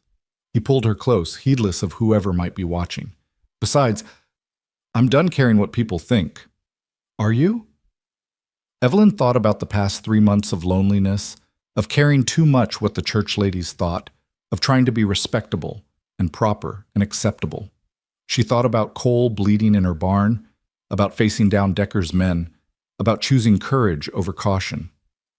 "I'm done," she agreed. They took a room at the boarding house. 2 rooms, actually, propriety be damned, but not completely abandoned. Mrs. Chen, who ran the establishment, gave them a knowing look but asked no questions. Over dinner in the boarding house dining room, they were joined by Sarah, who regaled them with stories about her late husband and the early days of her ranch. "Henry was the dreamer," she said fondly, her eyes distant with memory. "I was the practical one who kept us fed while he planned grand expansions. But we balanced each other out. That's what you need in a partnership, balance. Someone to dream and someone to make sure the dreaming doesn't bankrupt you." "Which one am I?" Cole asked with a smile. "You're both, I suspect," Sarah replied. "You're a dreamer who's practical enough to act on conscience even when it's dangerous. And Miss Carter here is practical but brave enough to take risks when it matters. You'll do well together." After dinner, Evelyn and Cole walked the quiet streets of Granite Creek, their breath misting in the cold air. The town was settling in for the night, lights appearing in windows, smoke rising from chimneys. "Are you scared?" Cole asked as they paused on the bridge that crossed Granite Creek itself, the waterway that gave the town its name, now frozen solid. "Terrified," Evelyn admitted. "I'm choosing to tie my life to someone I've known for 4 days. That's insane." "Completely insane," Cole agreed. "Want to back out?" "No." She turned to face him, taking both his hands. "No, because sometimes the heart knows things the head hasn't figured out yet. And my heart knows you, Cole Maddox. Knows you're good and brave and kind. Knows you're someone I can build a life with. So yes, I'm terrified, but I'm also sure." "I'm sure too," he said, pulling her close.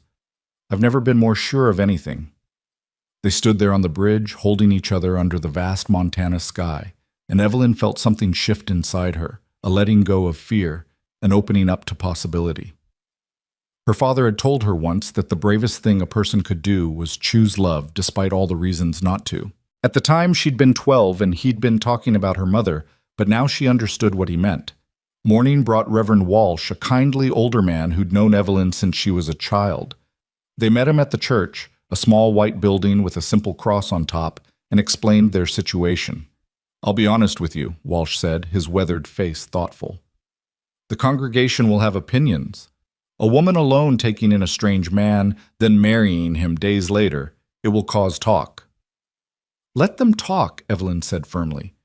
"Reverend, you knew my father. You know he raised me to think for myself, to stand by my convictions. I'm standing by them now. Cole Maddox is a good man who saved a woman's life and nearly died for it. I love him, and I'm going to marry him. The only question is whether you'll perform the ceremony." Walsh studied them both for a long moment, then smiled. "Your father would be proud of you, Evelyn. And yes, I'll perform the ceremony." "When were you thinking?" "As soon as possible," Cole said.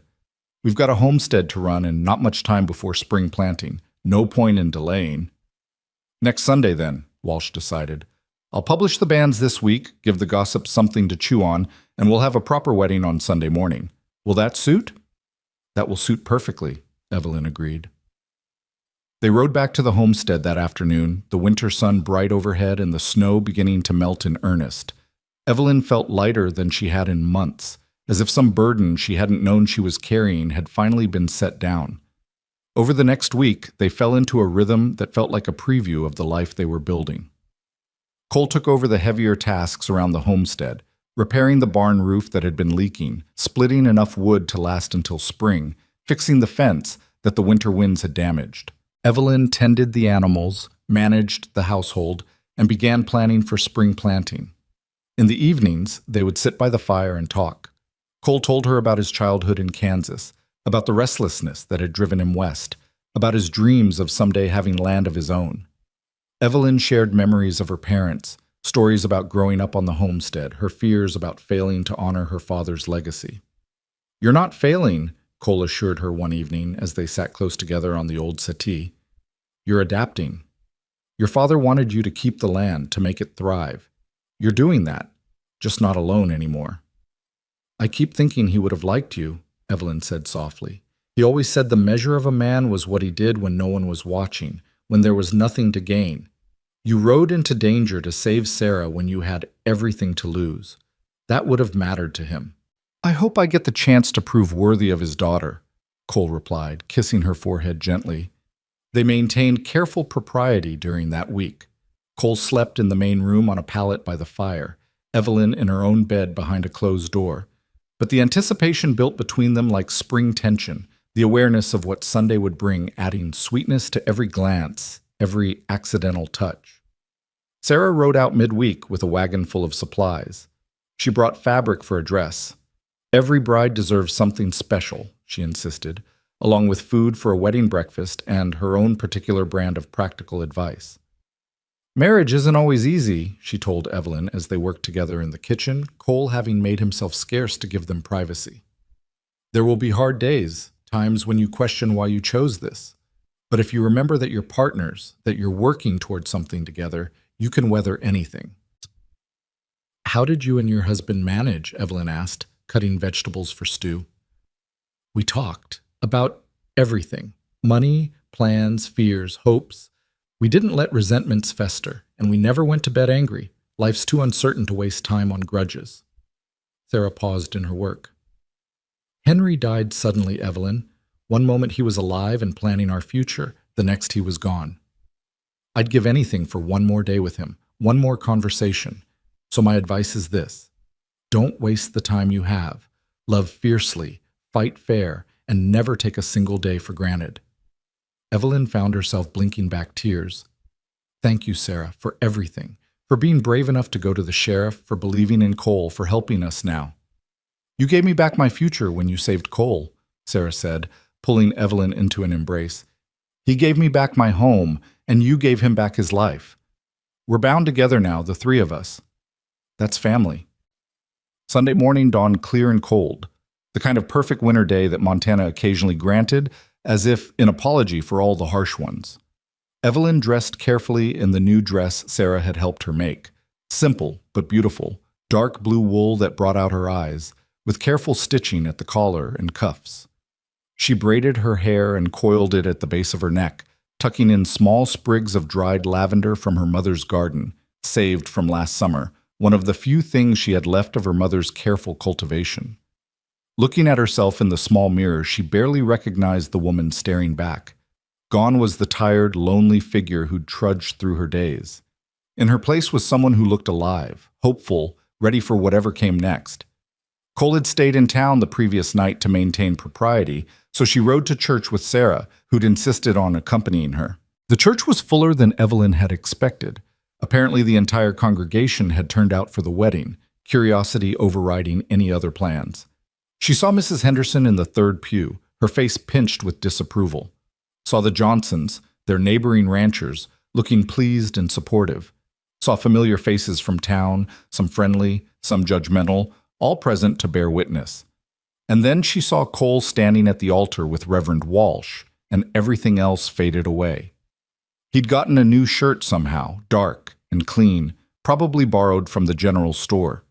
His hair was neatly combed, his jaw freshly shaved, and when he saw her walking down the aisle, his face transformed with a smile so full of love and wonder that Evelyn felt her breath catch. She walked toward him alone.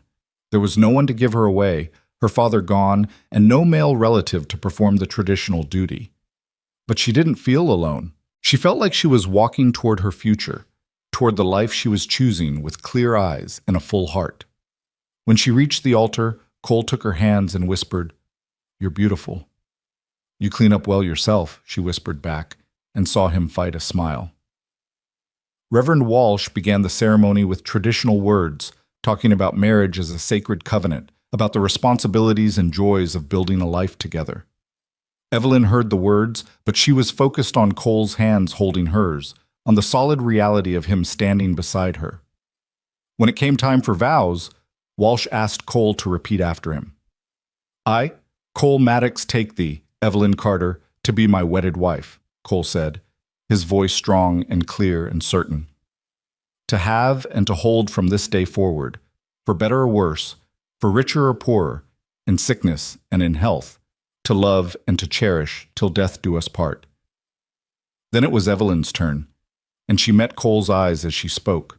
"I, Evelyn Carter, take thee, Cole Maddox, to be my wedded husband, to have and to hold from this day forward, for better or worse, for richer or poorer, in sickness and in health, to love and to cherish, till death do us part. Walsh smiled at them both. The rings? Cole produced two simple gold bands. Where he'd gotten them, Evelyn didn't know, but they were perfect.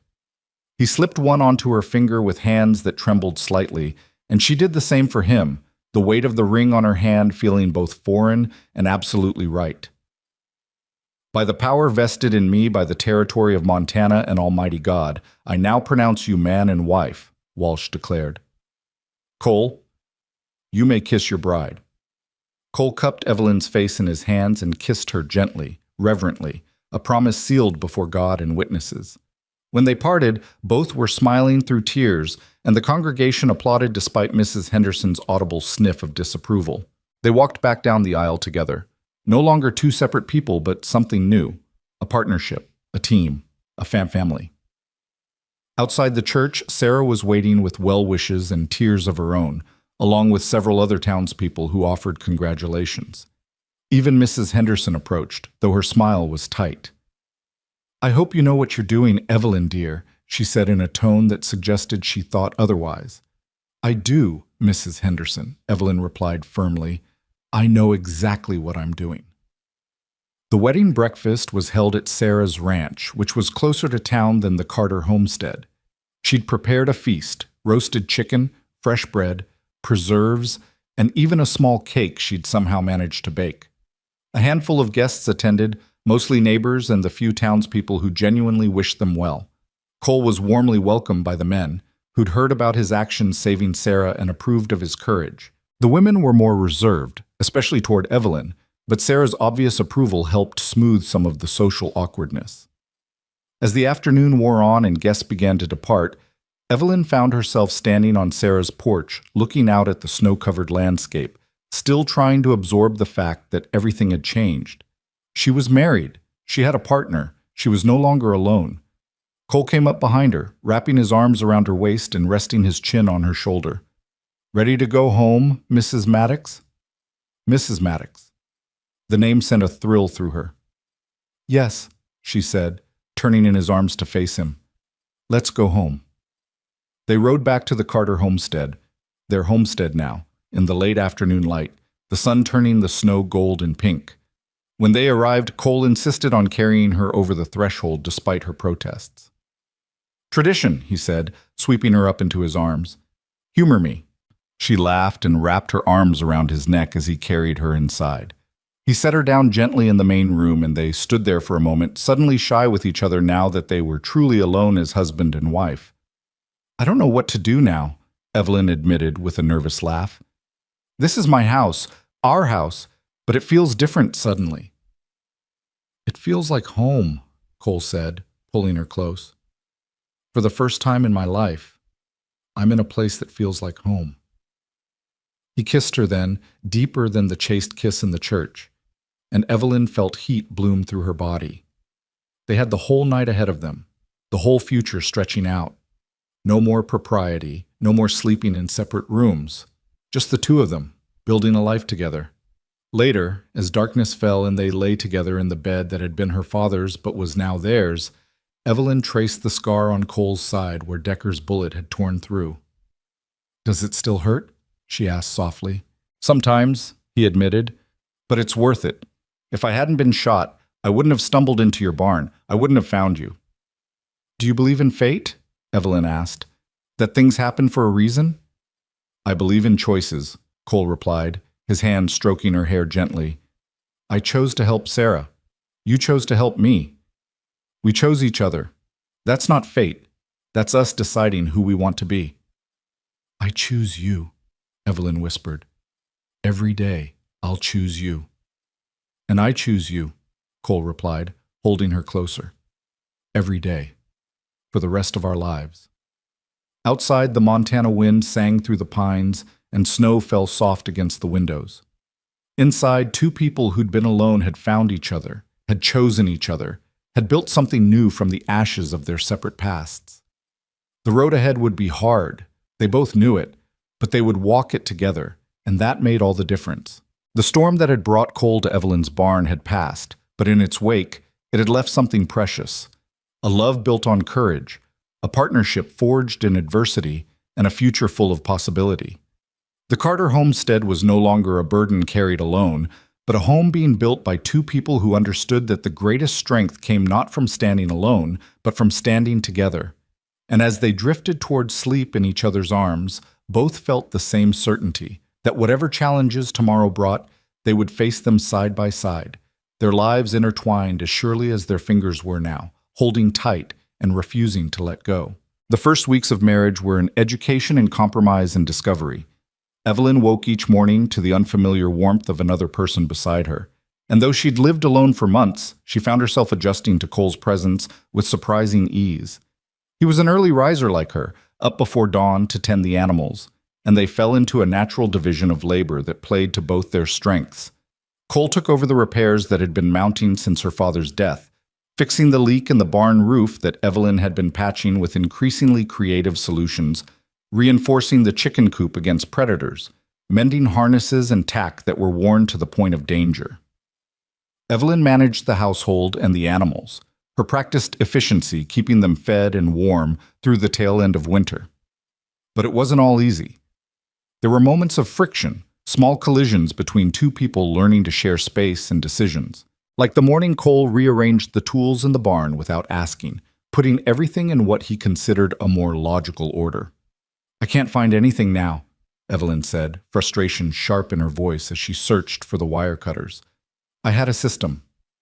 "Your system had hammers mixed in with garden tools and ropes stored 3 different places," Cole replied, looking up from the saddle he was oiling. "This makes more sense." "It makes sense to you. To me, it's chaos. I knew where everything was." "Where it was made no sense, Evelyn. It made sense to me and my father. This is—" She stopped, hearing her voice rising, seeing Cole's jaw tighten. They were about to have their first real fight over tool storage, which was absurd. She took a breath, forcing herself to calm. "Can we compromise? You show me your new system, and if there are things I really need in specific places, we adjust?" Cole's shoulders relaxed. "That's fair. I should have asked before changing everything. I'm sorry." "I'm sorry too. For snapping, it's just, this is still my father's place in my head, and having things different feels like losing another piece of him." Cole set down the saddle and came to her, pulling her into an embrace. "We're not erasing him, Evelyn. We're building on what he created. There's a difference." She pressed her face into his chest, breathing in the familiar scent of him, leather and wood smoke, and something uniquely Cole. "I know. It's just hard sometimes." "Then we'll figure it out together. That's what we do now." They worked through the tool organization together that afternoon, Cole explaining his reasoning while Evelyn pointed out why certain things needed to be readily accessible from specific work areas. The final result satisfied neither of them completely, which Sarah later told them was the hallmark of good compromise. Sarah had become a frequent visitor, riding over every few days with supplies, advice, or just company. She and Evelyn had developed a fast friendship, and Cole clearly viewed her as something between a mentor and an aunt. On one particularly cold afternoon in late February, she arrived with news that changed everything. "The Double J goes to auction next week," she announced over coffee at Evelyn's kitchen table. "Banks finally settled all the claims against Jackson's estate. They're selling the land, the cattle, everything." "Who's expected to buy?" Cole asked, his interest clearly piqued despite his earlier assertions that they couldn't afford to expand. "A couple of ranchers from the next county over are the front runners. But I've been thinking." Sarah set down her cup and looked at them both seriously. "The Double J borders both our properties. If someone unfriendly buys it, we could end up with water access problems, grazing disputes, all manner of complications. Better the devil you know than the one you don't." "Sarah, we can't afford to buy the Double J," Evelyn said gently. "We're barely managing as is." "But what if we went in together? A partnership? We pool resources, bid on the property, and if we win, we split it 3 ways. My land connects to the southern portion, yours to the northeast. Between us, we could create one of the largest combined operations in the county." Cole leaned back, his expression thoughtful. "That's ambitious and risky. What if we can't make it profitable?" What if we can? Sarah countered. Evelyn, your father's land has good water and excellent summer grazing. Cole, you know cattle and operations from working the Double J. I've got capital and connections to markets. Together, we have everything we need to succeed. Evelyn felt the familiar flutter of fear and excitement that came with big decisions. This was so much larger than anything she'd imagined, so much more risk than the careful survival she'd been managing. But it was also opportunity, the chance to build something substantial instead of just hanging on. How much would we need to bid? She asked, and saw Cole's surprise that she was even considering it. Sarah pulled out papers covered in calculations. I estimate we'd need at least $5,000 to be competitive. I can put up $3,000. If you two could manage $2,000 between your savings and what the bank might lend against your property, we'd have a fighting chance. That's everything we have, Cole said quietly. If we lose the bid, we'd be risking Evelyn's homestead for nothing. And if we don't bid, someone else gets the Double J, and we spend the rest of our lives dealing with whatever they decide to do with it, Evelyn replied. She looked at her husband, reading the caution in his eyes, understanding it. But she also saw the flicker of hope, the same hope she was feeling. Sarah's right. This is an opportunity. A risk, yes, but maybe one worth taking. This is your family land, Cole said. Your decision has to be the final one. I won't push you into risking what your father built. Evelyn thought about her father, about his willingness to take calculated risks, about how he'd always said that standing still was the same as moving backward. She thought about the promise she'd made to him, to keep the land and make it thrive. Sometimes thriving meant growing. We bid, she decided. But we're smart about it. We set a maximum, and we don't go over it no matter what. We're not going to bankrupt ourselves on pride. Sarah smiled, clearly pleased. Then we have a week to get our finances in order and prepare. I'll talk to the bank about the partnership structure. Cole, you should ride over to the Double J and look at the cattle that are included in the sale. Assess their condition and value. Evelyn, we'll need to go through the property records and understand exactly what we're bidding on. The next week was a whirlwind of activity. Cole spent 2 days at the Double J, going through the remaining cattle with a critical eye and talking to the few hands who'd stayed on, hoping the new owner would need help. He came back with detailed notes and a grudging respect for what Jackson had built, if not for the man himself. The cattle are good quality, he reported to Evelyn and Sarah as they sat around the kitchen table reviewing everything. Maybe 200 head, mostly Herefords. The grazing land is excellent in the summer, marginal in winter but manageable. The buildings need work, but they're sound. If we get it for our target price, it's a solid investment. And if we go over our target price, Evelyn asked, then we're paying for potential rather than current value, which is risky, but not insane. But Evelyn's right. We need a hard limit. They set their maximum at $5,500, agreeing that anything beyond that put too much pressure on their combined resources. Sarah would handle the actual bidding, as she had the most experience with such matters, and wouldn't let emotion drive the price up. The auction was held on a Friday morning at the county courthouse in Granite Creek. Evelyn dressed carefully, wanting to project confidence and success, even though her stomach was churning with nerves. Cole wore his Sunday suit, looking uncomfortable but determined. They rode in together, meeting Sarah at the courthouse steps. The room where the auction was held was packed with ranchers, speculators, and curious townspeople.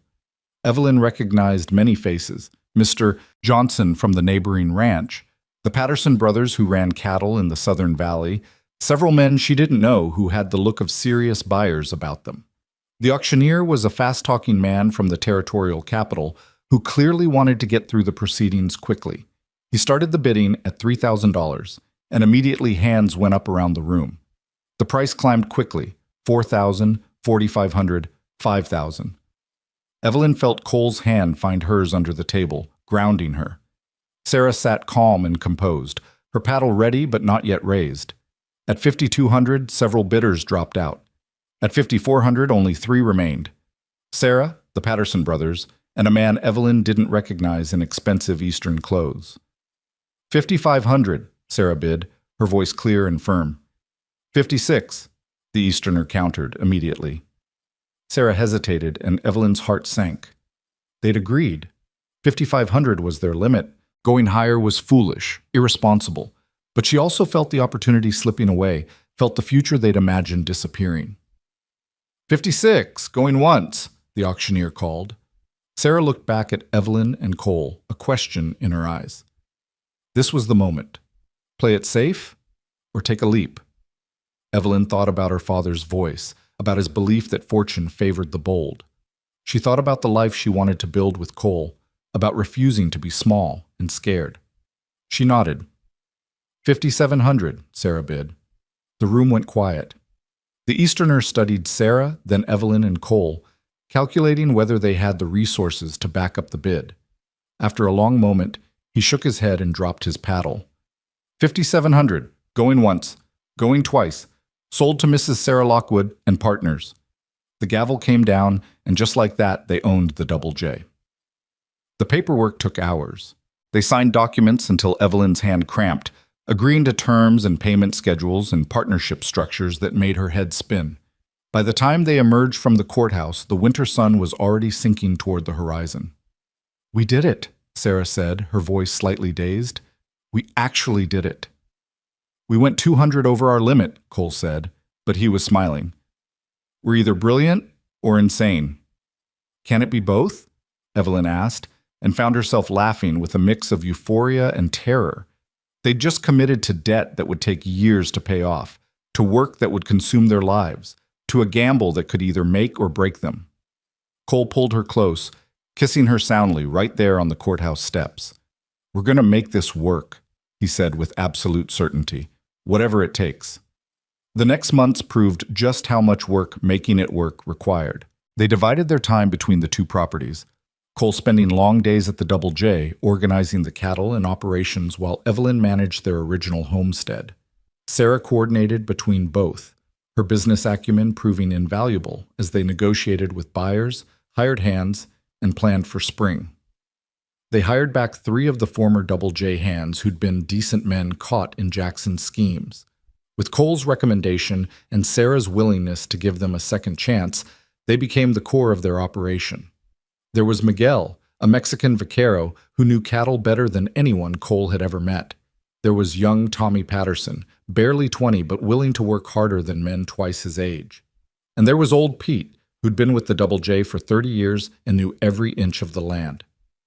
"Mr. Maddox," Pete said the first day Cole officially took over as foreman, "I just want to say I'm glad it's you running things now. Mr. Jackson, he never understood that you treat land and animals right. They'll treat you right back. You do, I can tell." Cole, uncomfortable with the praise, just nodded. "We're going to do things different here, Pete. Fair wages, honest work, and no one gets asked to do anything that's not right. We clear on that?" "Clear as Montana sky, sir." By March, the snow was melting in earnest, and the land was transforming from white to brown to the first hints of green.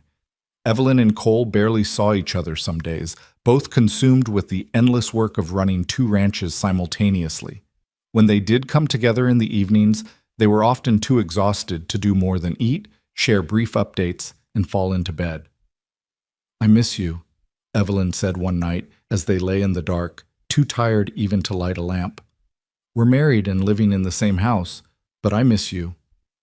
"I miss you too," Cole admitted, pulling her close despite his exhaustion. "This isn't what I imagined when we said our vows." "What did you imagine?" "More time together, working side by side, building something instead of just scrambling to keep up with what we bought." Evelyn felt tears prick her eyes because she'd been thinking the same thing. "Did we make a mistake with the Double J?" "No," Cole said firmly. "We made a choice that's harder than we expected, but that doesn't make it wrong. We just need to figure out how to make this sustainable. We can't keep running ourselves into the ground." They talked long into the night, planning and strategizing. They needed to hire more help, to better divide the labor, to set boundaries so they weren't working from before dawn until after dark every single day. It would mean spending more of their limited capital on wages, but as Sarah pointed out when they discussed it with her, they couldn't build an empire if they killed themselves first.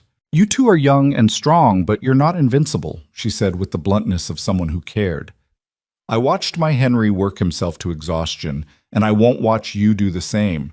We hire the help we need, we divide the work sensibly, and we remember that we're doing this to build a life, not just an operation."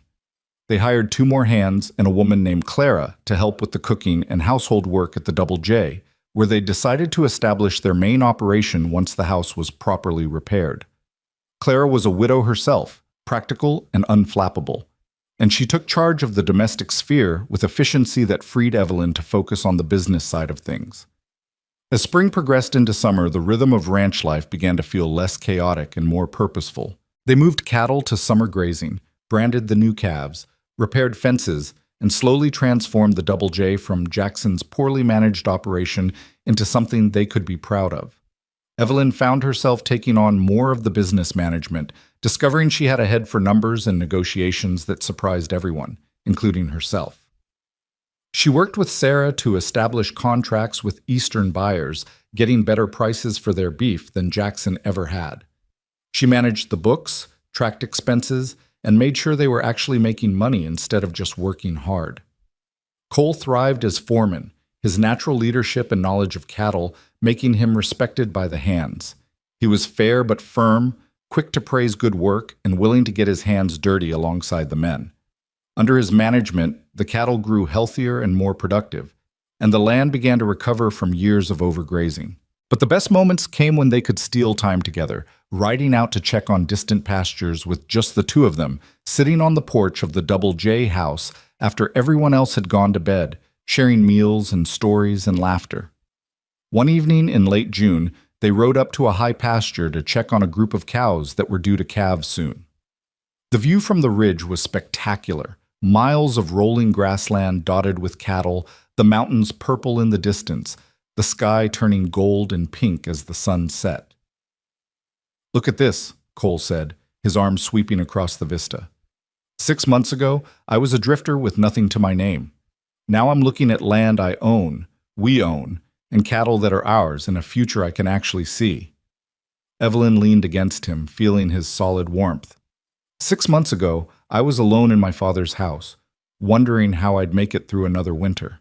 Now I have a partner, a business, friends, a life that feels worth living. Do you regret it? Any of it? The risk? The work? The chaos? Not for a second, she said honestly. It's hard, but it's ours. We're building something real, Cole. Something that will last. He turned her to face him, his hands cupping her face with infinite gentleness. I love you, Evelyn Maddox. Every stubborn, courageous, brilliant part of you. I love you too, she whispered back, even when you rearrange my tools. He laughed and kissed her as the sun painted the sky in shades of fire, and the land around them hummed with life they'd helped create. In that moment, everything, the risk, the work, the fear, the exhaustion, all of it felt worthwhile. By August, they were finally seeing real profit. The cattle sale brought in enough to pay down significant debt and leave a cushion for winter preparations. They celebrated with a dinner at Sarah's ranch, just the 3 of them, toasting their success with wine Sarah had been saving for a special occasion. To partnerships, Sarah said, raising her glass, and to taking chances that pay off.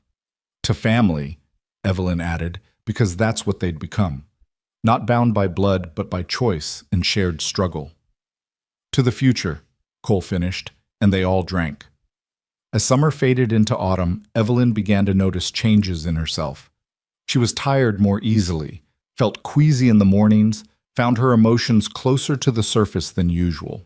She dismissed it at first as exhaustion from the relentless pace they'd been keeping.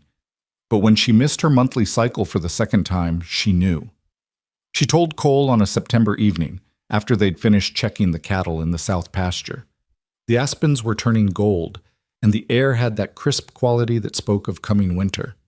They sat on a fallen log, watching the herd graze peacefully, and Evelyn took his hand and placed it on her still flat stomach. There's going to be 3 of us come spring, she said softly. Cole went completely still, his hand motionless under hers.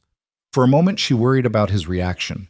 They'd never discussed children, had been too caught up in survival and then in building the operation. But then he turned to her, and his face was transformed with wonder.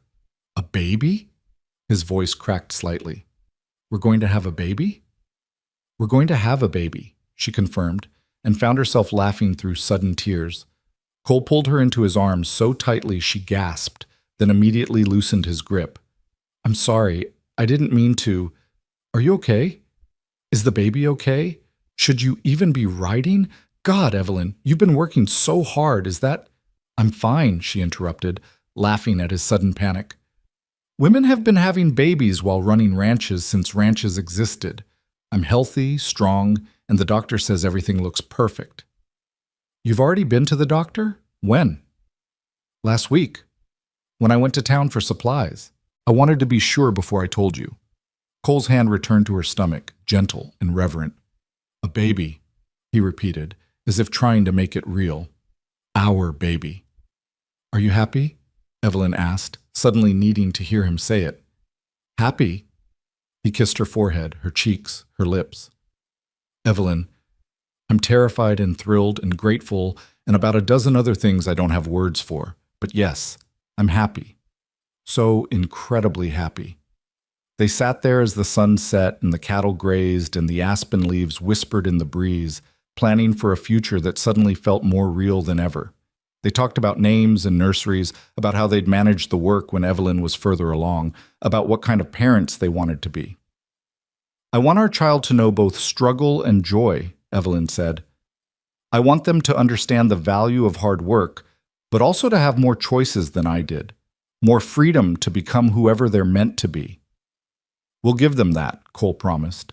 We'll give them everything we can, a home, a legacy, parents who love each other and them. We'll give them what I never had, and what my mother never got to give my brother, Evelyn added softly. We'll build the family she dreamed of. The news brought joy to everyone around them. Sarah cried when they told her, pulling Evelyn into a fierce embrace. A baby, she kept saying. A new generation. Oh, this is wonderful.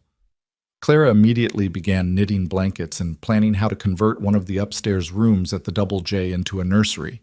The ranch hands grew protective, insisting that Evelyn not lift anything heavy or ride the more spirited horses. Even old Pete, who'd seemed incapable of sentiment, was caught whittling a small wooden horse for the little one. As autumn progressed, they prepared for both the coming winter and the coming spring, laying in extra supplies, making sure the houses were weatherproofed, organizing the work so Evelyn could gradually do less as her pregnancy advanced.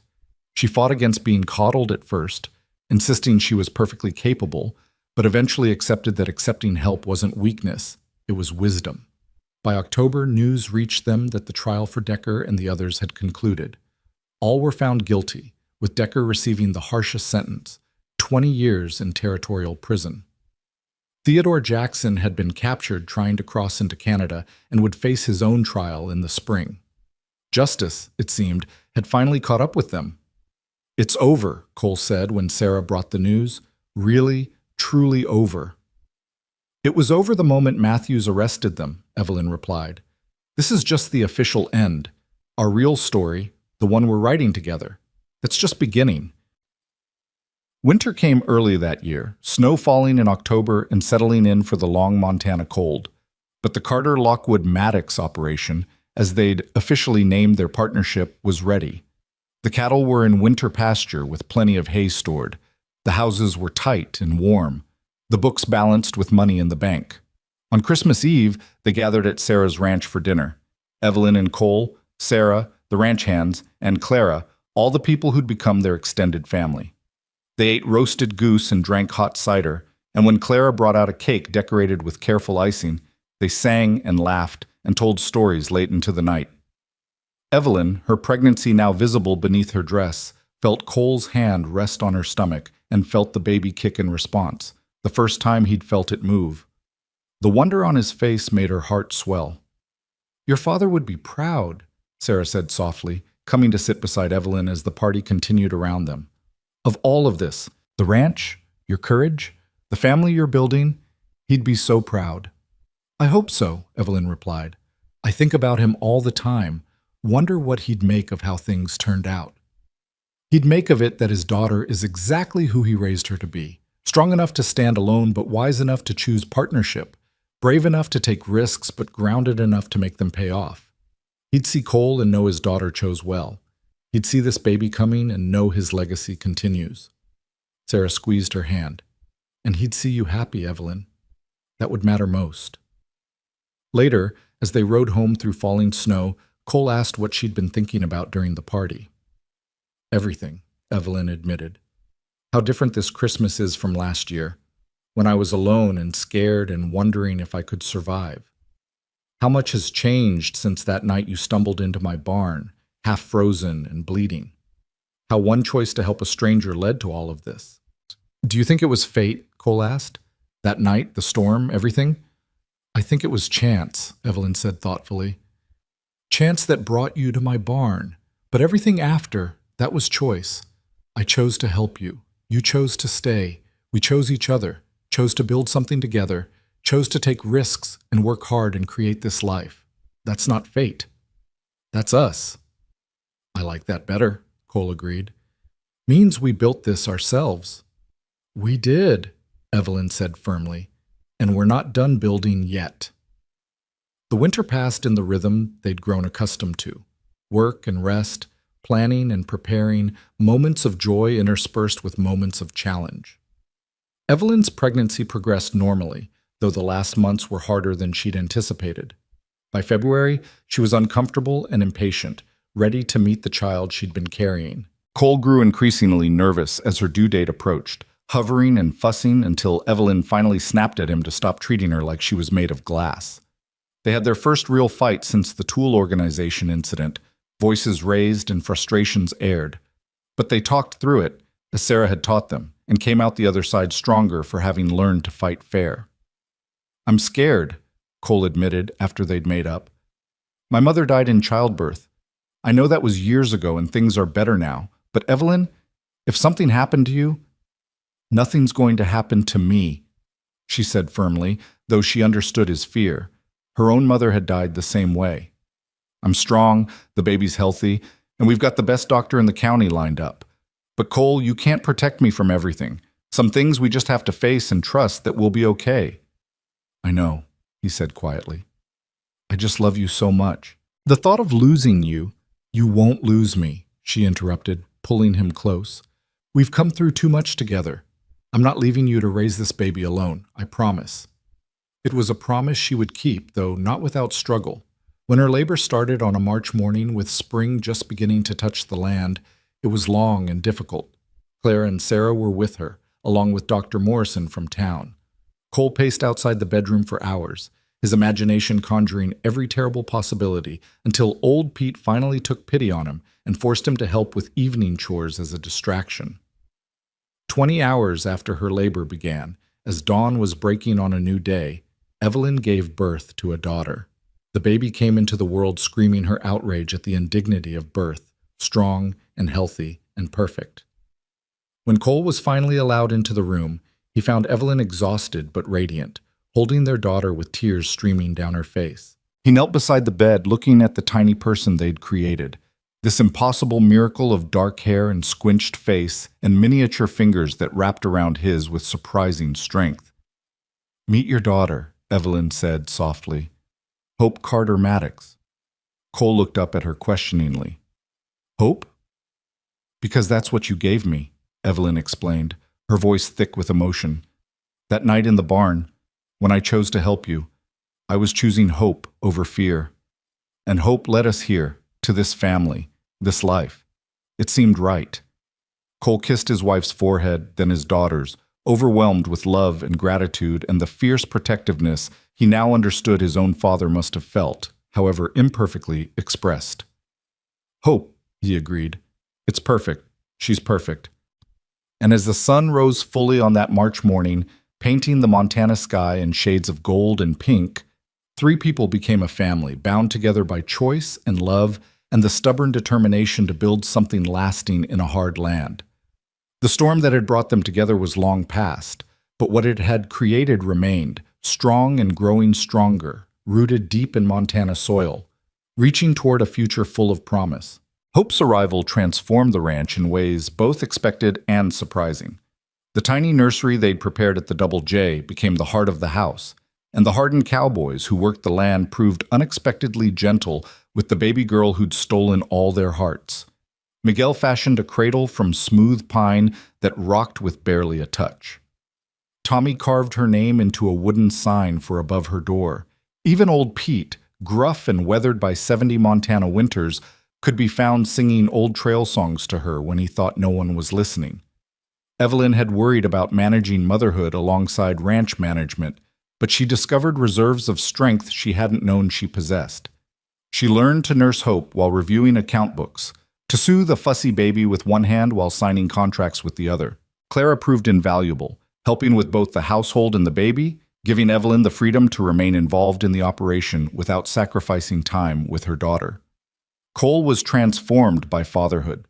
The man who'd once drifted from ranch to ranch with nothing tying him down now rushed home each evening, eager to hold his daughter, to hear about every small milestone, her first smile, the way she'd tracked a dust mote with her eyes, how she'd gripped Sarah's finger with surprising strength.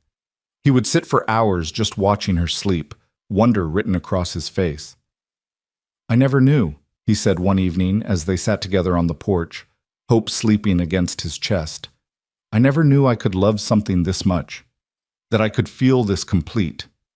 "She's a miracle," Evelyn agreed, reaching over to stroke her daughter's soft dark hair. "Our miracle." As spring gave way to summer, the ranch thrived under their careful management. The calves born that season were strong and healthy, the pastures recovered beautifully from Jackson's years of overgrazing, and their reputation for quality cattle and fair dealing spread throughout the territory. Buyers began seeking them out rather than the reverse, willing to pay premium prices for the Carter Lockwood Maddox brand. Sarah continued to be their partner in every sense, but she'd also become something more, a grandmother to Hope in all but blood, a confidant and advisor, a bridge between their young ambition and the wisdom of experience. She spent more time at the Double J than her own ranch as the months passed, eventually admitting that the loneliness of her own homestead had become oppressive. "I'm rattling around in that house like a dried pea in a pod," she confessed one afternoon as she rocked Hope while Evelyn prepared dinner. "I never minded it when Henry was alive, but now every room echoes with his absence. I find myself riding over here just to hear voices, to feel like I'm part of something living and growing." "Then move in," Evelyn said impulsively. "We've got plenty of room in this big house, and God knows we could use your help with Hope when we're both busy. It would be good for all of us." Sarah looked up with such hope in her eyes that Evelyn knew the offer had been the right one. "You mean that? You wouldn't mind an old woman underfoot?" "You're not old, and you'd never be underfoot," Cole said from the doorway, having heard the conversation. "Sarah, your family. This ranch exists because of you. Your faith in us, your investment, your wisdom. Having you here full-time would be an honor." So Sarah moved into the Double J that July, bringing her most treasured possessions and finally letting go of the house where she'd lived with Henry. She took the large bedroom on the first floor, the one with windows facing east toward the sunrise, and set about making it her own while still maintaining the ranch's careful order. The house felt more complete with 3 generations under one roof. Sarah would sit with Hope while Evelyn and Cole worked, singing old songs and telling stories about Henry and the early days of their ranch. She taught Evelyn recipes that had been passed down through her family, helped plan for the coming winter, and provided perspective when the challenges of running such a large operation threatened to overwhelm them. By autumn, Hope was 6 months old, sitting up on her own and showing clear preferences for people and activities. She adored Miguel, who would carry her around the barn showing her the horses and speaking to her in soft Spanish. She was fascinated by the cattle, her eyes going wide at the sight of the massive animals. And she was absolutely devoted to her parents, her face lighting up whenever Cole came home and settling most peacefully in Evelyn's arms. One September evening, after Hope had been put to bed and Sarah had retired to her room, Evelyn and Cole sat on the porch, watching the sunset paint the sky in brilliant colors. The air was crisp with the promise of coming cold, and the land stretched out before them, thousands of acres of success they'd built from desperation and determination. "Do you remember what you said to me that first morning?" Cole asked, his arm around Evelyn's shoulders. "When Decker came with his men, and you faced them down with nothing but a rifle and pure courage?" "I said a lot of things that morning," Evelyn replied. "Most of them probably foolish. You told him that unless he had papers from the sheriff, he could turn around and leave. You stood there on this porch, well, the other porch, but still, and you refused to be intimidated. That's when I knew." "Knew what?" "That you were extraordinary. that I was falling in love with you, that if I survived all of this, I wanted to spend my life watching you face down the world with that same fierce courage. Evelyn turned to look at him, seeing the man he'd become over these months. No longer the wounded fugitive in her barn, but someone grounded and purposeful, a husband and father and partner in every sense. And has it been what you imagined, this life we've built? It's been better, Cole said honestly. Harder, but better. More real. Evelyn, every morning I wake up and for a second I can't believe this is my life, that I have you and hope and this land and work that matters, that I'm not just drifting anymore, but building something that will outlast me. We're building it together, she corrected gently. That's what makes it matter. They sat in comfortable silence until Cole spoke again, his tone shifting to something more serious. I got a letter today. Letter from the territorial prison warden. Evelyn felt her stomach tighten. About Decker? He's up for early release consideration. Good behavior, overcrowding, some legal maneuvering his lawyer managed. They're asking if we want to submit statements about his potential parole. The name Decker still carried weight, still brought back memories of those terrifying nights when armed men had threatened everything they were trying to build. But those memories felt distant now, like events that had happened to different people in another life. What do you want to do? Evelyn asked. Cole was quiet for a long moment, thinking. Part of me wants to fight it, wants him to serve every day of his sentence for what he tried to do. But another part of me thinks about hope, about the life we're building, about moving forward instead of staying anchored to the past. What he did was wrong, and he's paid for it. If he's genuinely reformed, maybe he deserves a chance to rebuild his life like we rebuilt ours. That's generous of you, Evelyn said. More generous than I feel. When I think about him threatening us, about what could have happened. But it didn't happen. We won. We built this despite him, not because of him. He can't hurt us anymore, Evelyn. He's just a man who made terrible choices and is paying the price.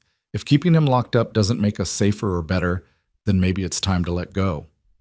They decided to submit a neutral statement, neither advocating for nor opposing his parole, simply recounting the facts and leaving the decision to those whose job it was to make such determinations. It felt like closing a door on that chapter of their lives, acknowledging that the frightened, desperate people they'd been that winter night were gone, replaced by people who'd faced their fears and emerged stronger. News came in October that Theodore Jackson had been found guilty on multiple charges and sentenced to 15 years in prison. His financial empire was completely dismantled, his name synonymous with corruption throughout the territory.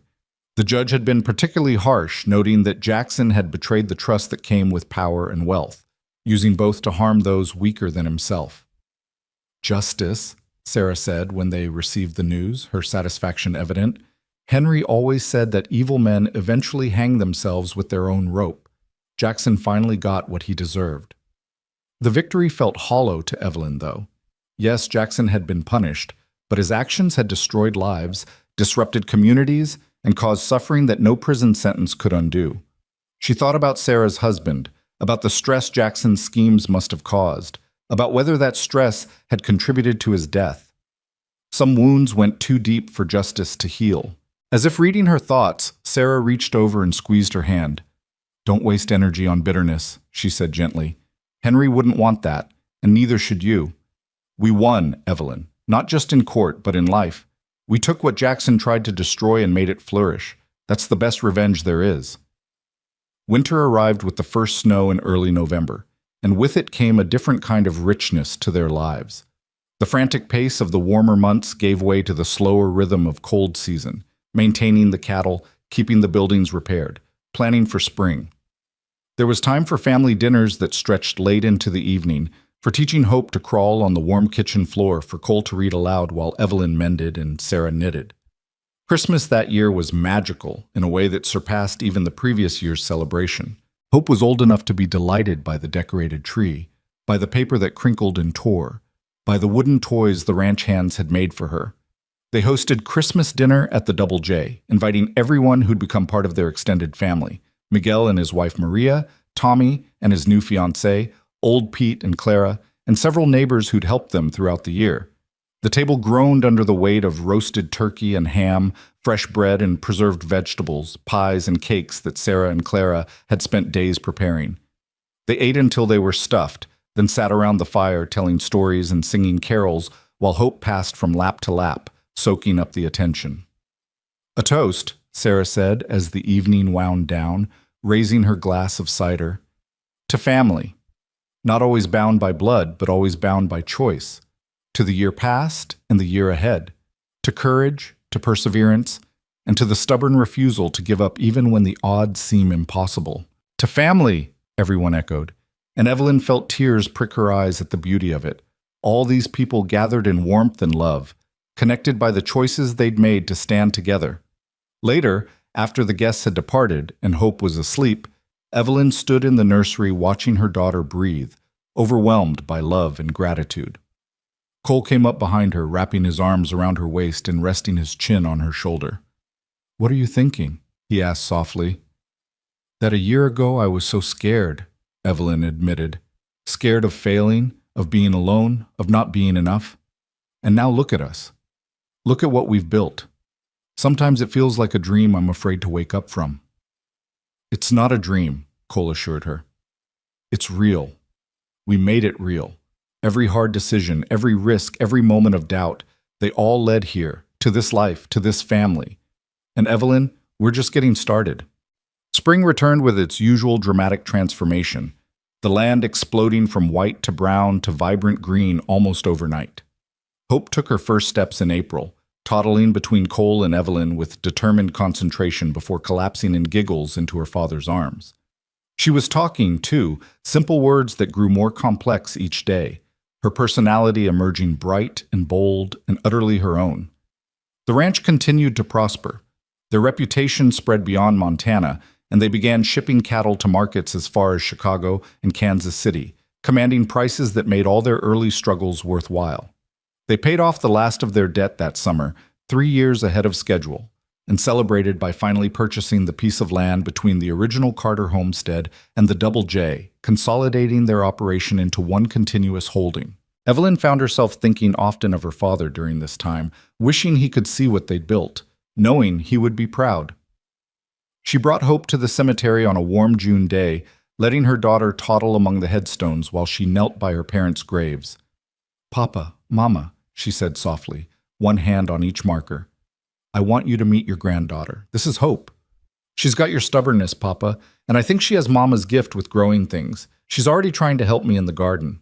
I married a good man, a man you would have liked. He's made this land thrive in ways I couldn't have done alone. I kept my promise to you. The Carter name still means something here. Our family continues." Hope toddled over and patted the gravestone with her small hand, as if she understood the significance. "Gampa," she said clearly, one of her newest words. Evelyn gathered her daughter close, tears streaming freely now. "Yes, baby, Grandpa. He would have loved you so much." That summer, they received an unexpected visitor, a lawyer from the territorial capital with news about Jackson's assets. As part of his sentencing, Jackson had been ordered to provide restitution to those he'd harmed. After all debts and legal fees were settled, there was a surplus to be divided among his victims. Sarah was receiving a substantial sum, and there was money designated for Cole as well, compensation for wrongful termination and the danger he'd faced. "It's $2,500, the lawyer explained, laying out papers for Cole to sign. "More than Jackson wanted to give, but the judge was insistent that you be compensated for your courage in protecting Mrs. Lockwood." Cole stared at the figure in disbelief. $2,500 was more money than he'd earned in 10 years of cowboying.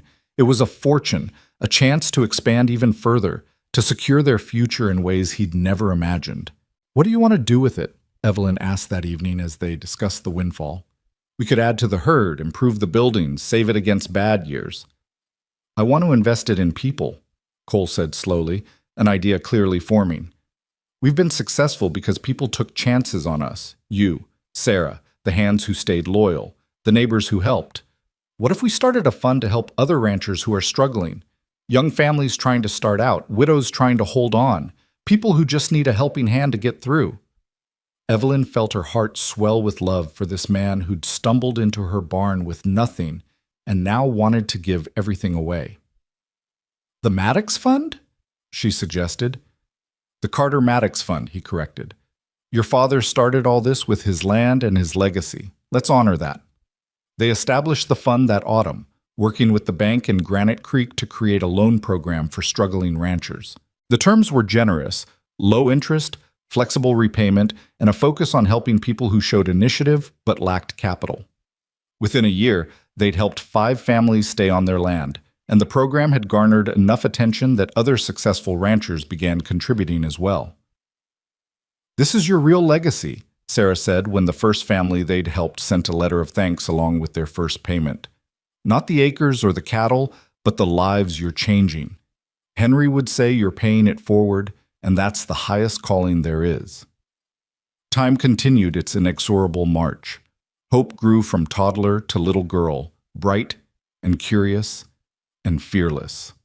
She learned to ride before she was 5, sitting in front of Cole on his saddle, learning to read the land and the animals with the natural ease of someone born to ranching.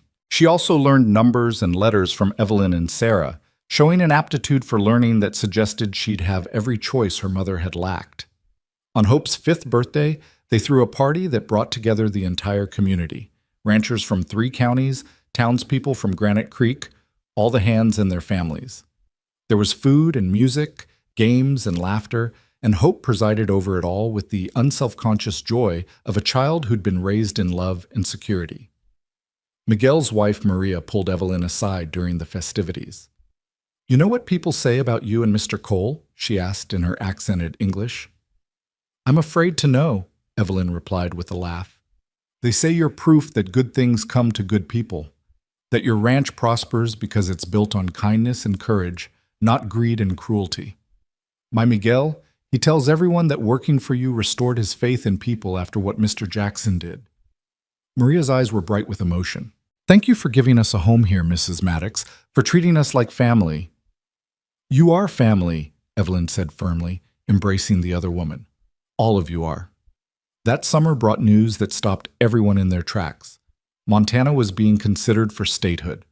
The territory had grown enough in population and economic stability that Congress was debating admission to the Union.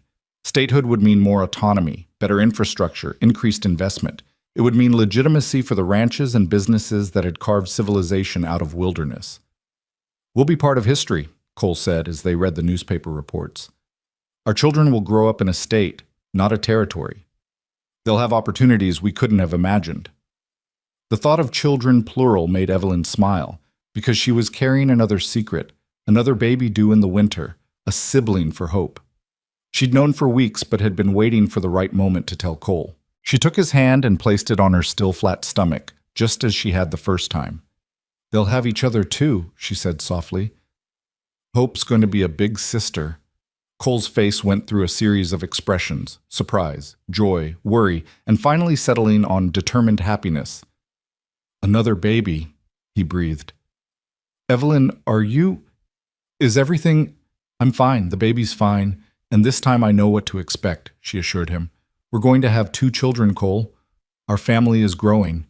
He pulled her into his arms, holding her with the careful strength of someone who understood how precious and fragile everything was. "I love you," he whispered into her hair. "I love our life, our family, everything we've built. I love that you chose me that night in the barn. I love that you keep choosing me every day." "And I always will," Evelyn promised. Their son was born on a February morning when the world was white with fresh snow and the air was sharp enough to hurt. He came faster than Hope had, arriving with less drama and more efficiency, as if eager to join the family that had been waiting for him.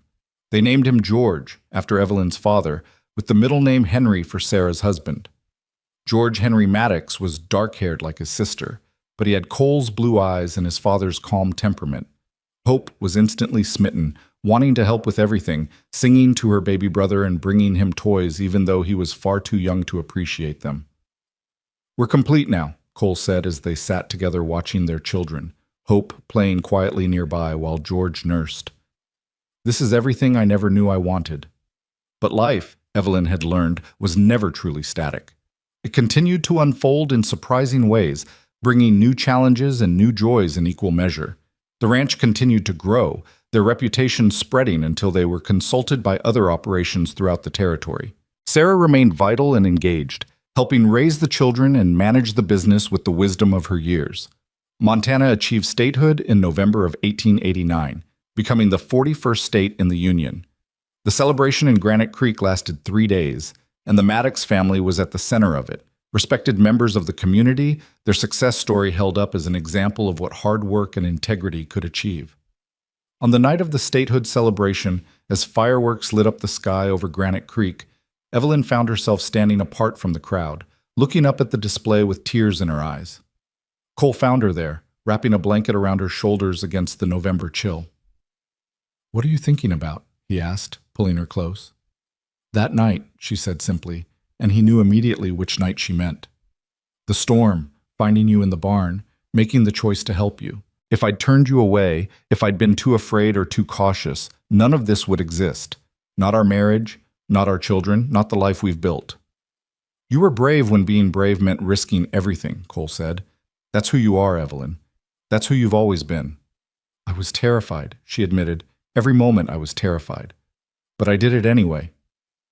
That's what courage is. Being scared and doing the right thing regardless. He turned her to face him, his hands cupping her face in the darkness. "You saved my life that night. But more than that, you gave me a life worth living.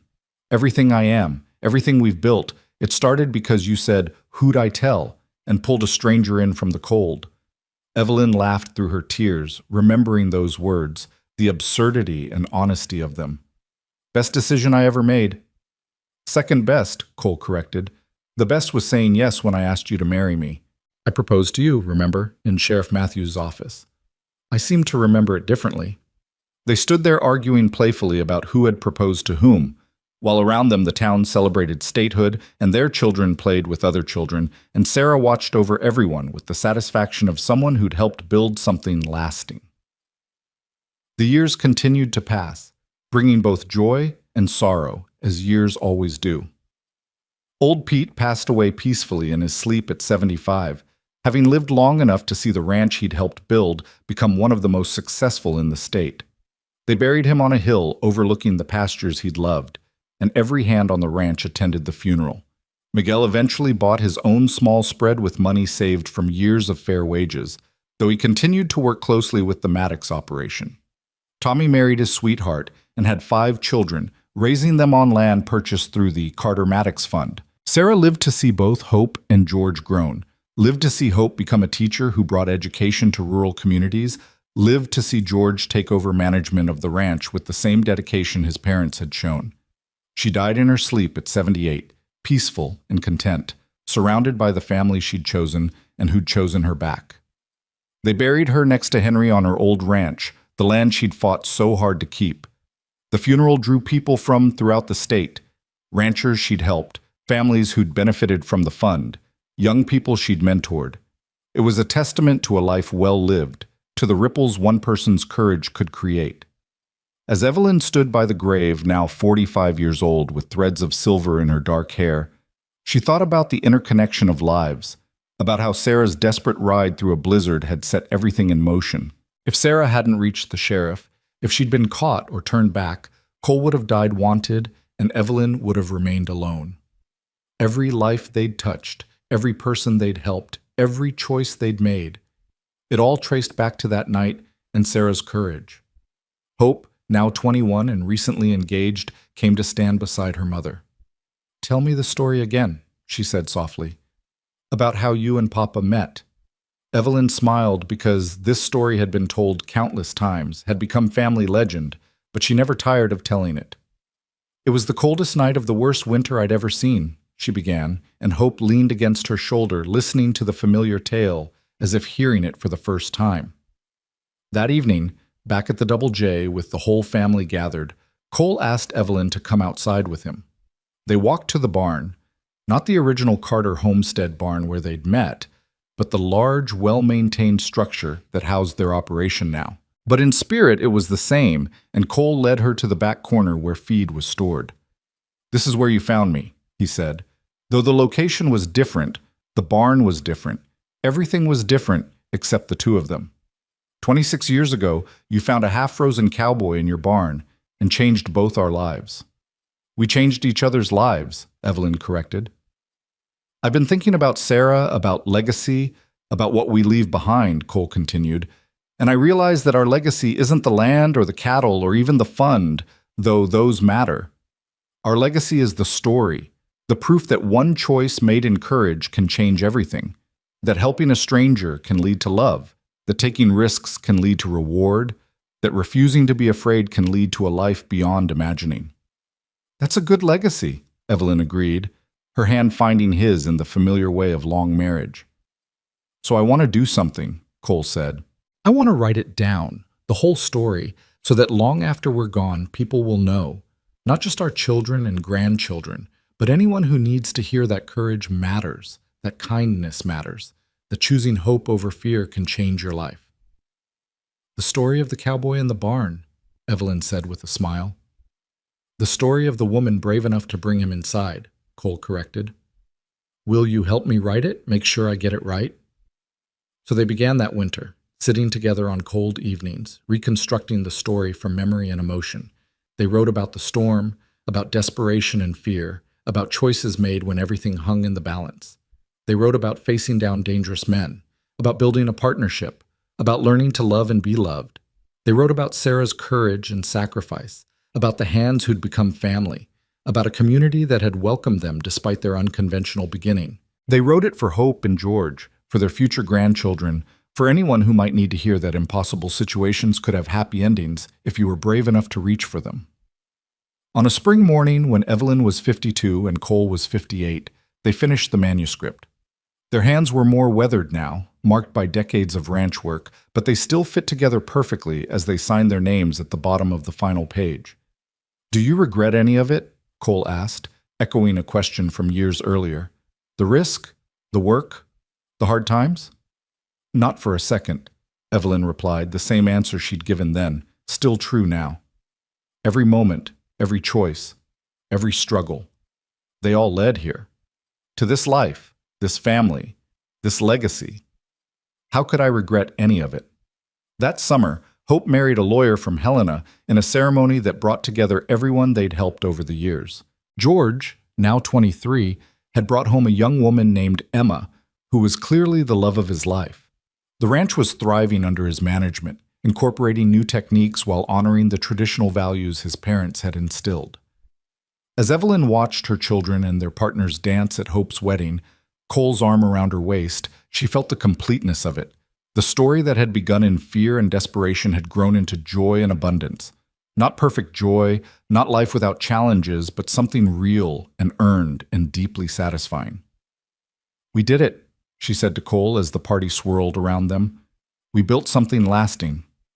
We're still building it, he replied. Every day we're still building.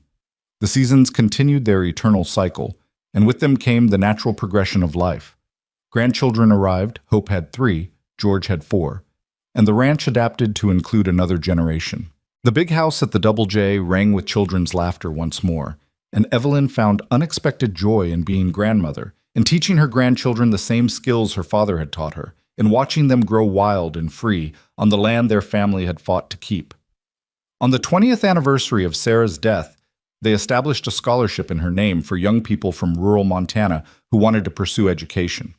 The first recipient was a girl from a homesteading family, bright and ambitious, but lacking resources. When she came to thank them, tears in her eyes, Evelyn saw herself at that age, full of potential, but constrained by circumstances. You're giving me a chance, the girl said. No one's ever given me a chance before. Someone gave us a chance once, Evelyn replied. We're just paying it forward. As Cole and Evelyn moved into their 60s, they gradually stepped back from daily ranch management, turning over more responsibility to George while remaining available for guidance and wisdom. They spent more time traveling, visiting Hope and Helena, exploring parts of Montana they'd never seen, occasionally venturing beyond the state to see more of the country they'd helped tame. But they always came back to the ranch, to the land that had demanded so much and given so much in return. They would sit on the porch of the Double J house on summer evenings, watching the sunset paint the sky while cattle grazed peacefully and grandchildren played in the yard, and feel the deep contentment of people who'd lived fully and well. If you could go back, Cole asked one such evening, his hand in hers as it had been for 40 years, to that night in the barn, knowing everything that would come after, the struggles, the risks, the work, would you still help me? Evelyn didn't hesitate. Every time. 1,000 times over. Because yes, there were struggles, but there was also love and family and a life richer than anything I imagined alone in my father's house. You didn't just give me partnership, Cole. You gave me purpose, adventure, joy. You gave me everything. You gave me a home, Cole replied simply. A place to belong, a reason to be better than I was. Everything I am because you said, "Who'd I tell?" and refused to let fear win. They sat in comfortable silence as the light faded. Two people who'd started as strangers and become something inseparable, their lives so intertwined that neither could imagine existence without the other. Cole died peacefully at 78, in his sleep beside Evelyn, his hand still holding hers. He simply didn't wake up one autumn morning, passing from sleep to death so gently that Evelyn didn't realize he was gone until she turned to kiss him good morning and felt the stillness of his chest. The funeral was attended by hundreds, family, friends, hands, people they'd helped, people who'd heard their story and been inspired by it. George gave the eulogy, his voice breaking as he talked about his father's courage, his kindness, his unwavering love for his family, and the land they'd built together. They buried him on a hill overlooking the ranch, beside a plot reserved for Evelyn. The marker read, "Cole Maddox, beloved husband, father, and friend. He chose courage." Evelyn lived another 5 years without him, years she filled with her children and grandchildren and great-grandchildren who were just beginning to arrive. She remained sharp and engaged until the end, still consulting on ranch decisions, still mentoring young ranchers, still telling the story of the storm and the cowboy and the choice that had changed everything. On her 80th birthday, surrounded by 4 generations of family, someone asked her what advice she'd give to young people just starting out. "Be brave," she said without hesitation. "Not fearless. Fear is natural and often wise, but brave enough to act despite fear. Brave enough to help strangers, brave enough to take risks for what matters, brave enough to build instead of just survive." She paused, looking around at all the faces, her children, their children's children, all of them existing because one winter night she'd chosen courage over caution. And choose good partners, not just in marriage, though that too, but in business, in friendship, in life. Choose people who share your values, who'll stand beside you when things are hard, who'll celebrate with you when things are good. Nothing worth building can be built alone. Evelyn died on a spring morning, much like the one when Hope had been born, when the world was transforming from brown to green and the air smelled of new beginnings. She went peacefully, surrounded by family, her hand held by Hope as she'd once held her mother's hand so many years ago. They buried her beside Cole on the hill, and the marker read, "Evelyn Carter Maddox, beloved wife, mother, and pioneer.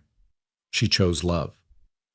At the funeral, George stood to speak about his parents, but Hope stopped him. "Let me tell the story," she said. "The real story, the one they wrote together."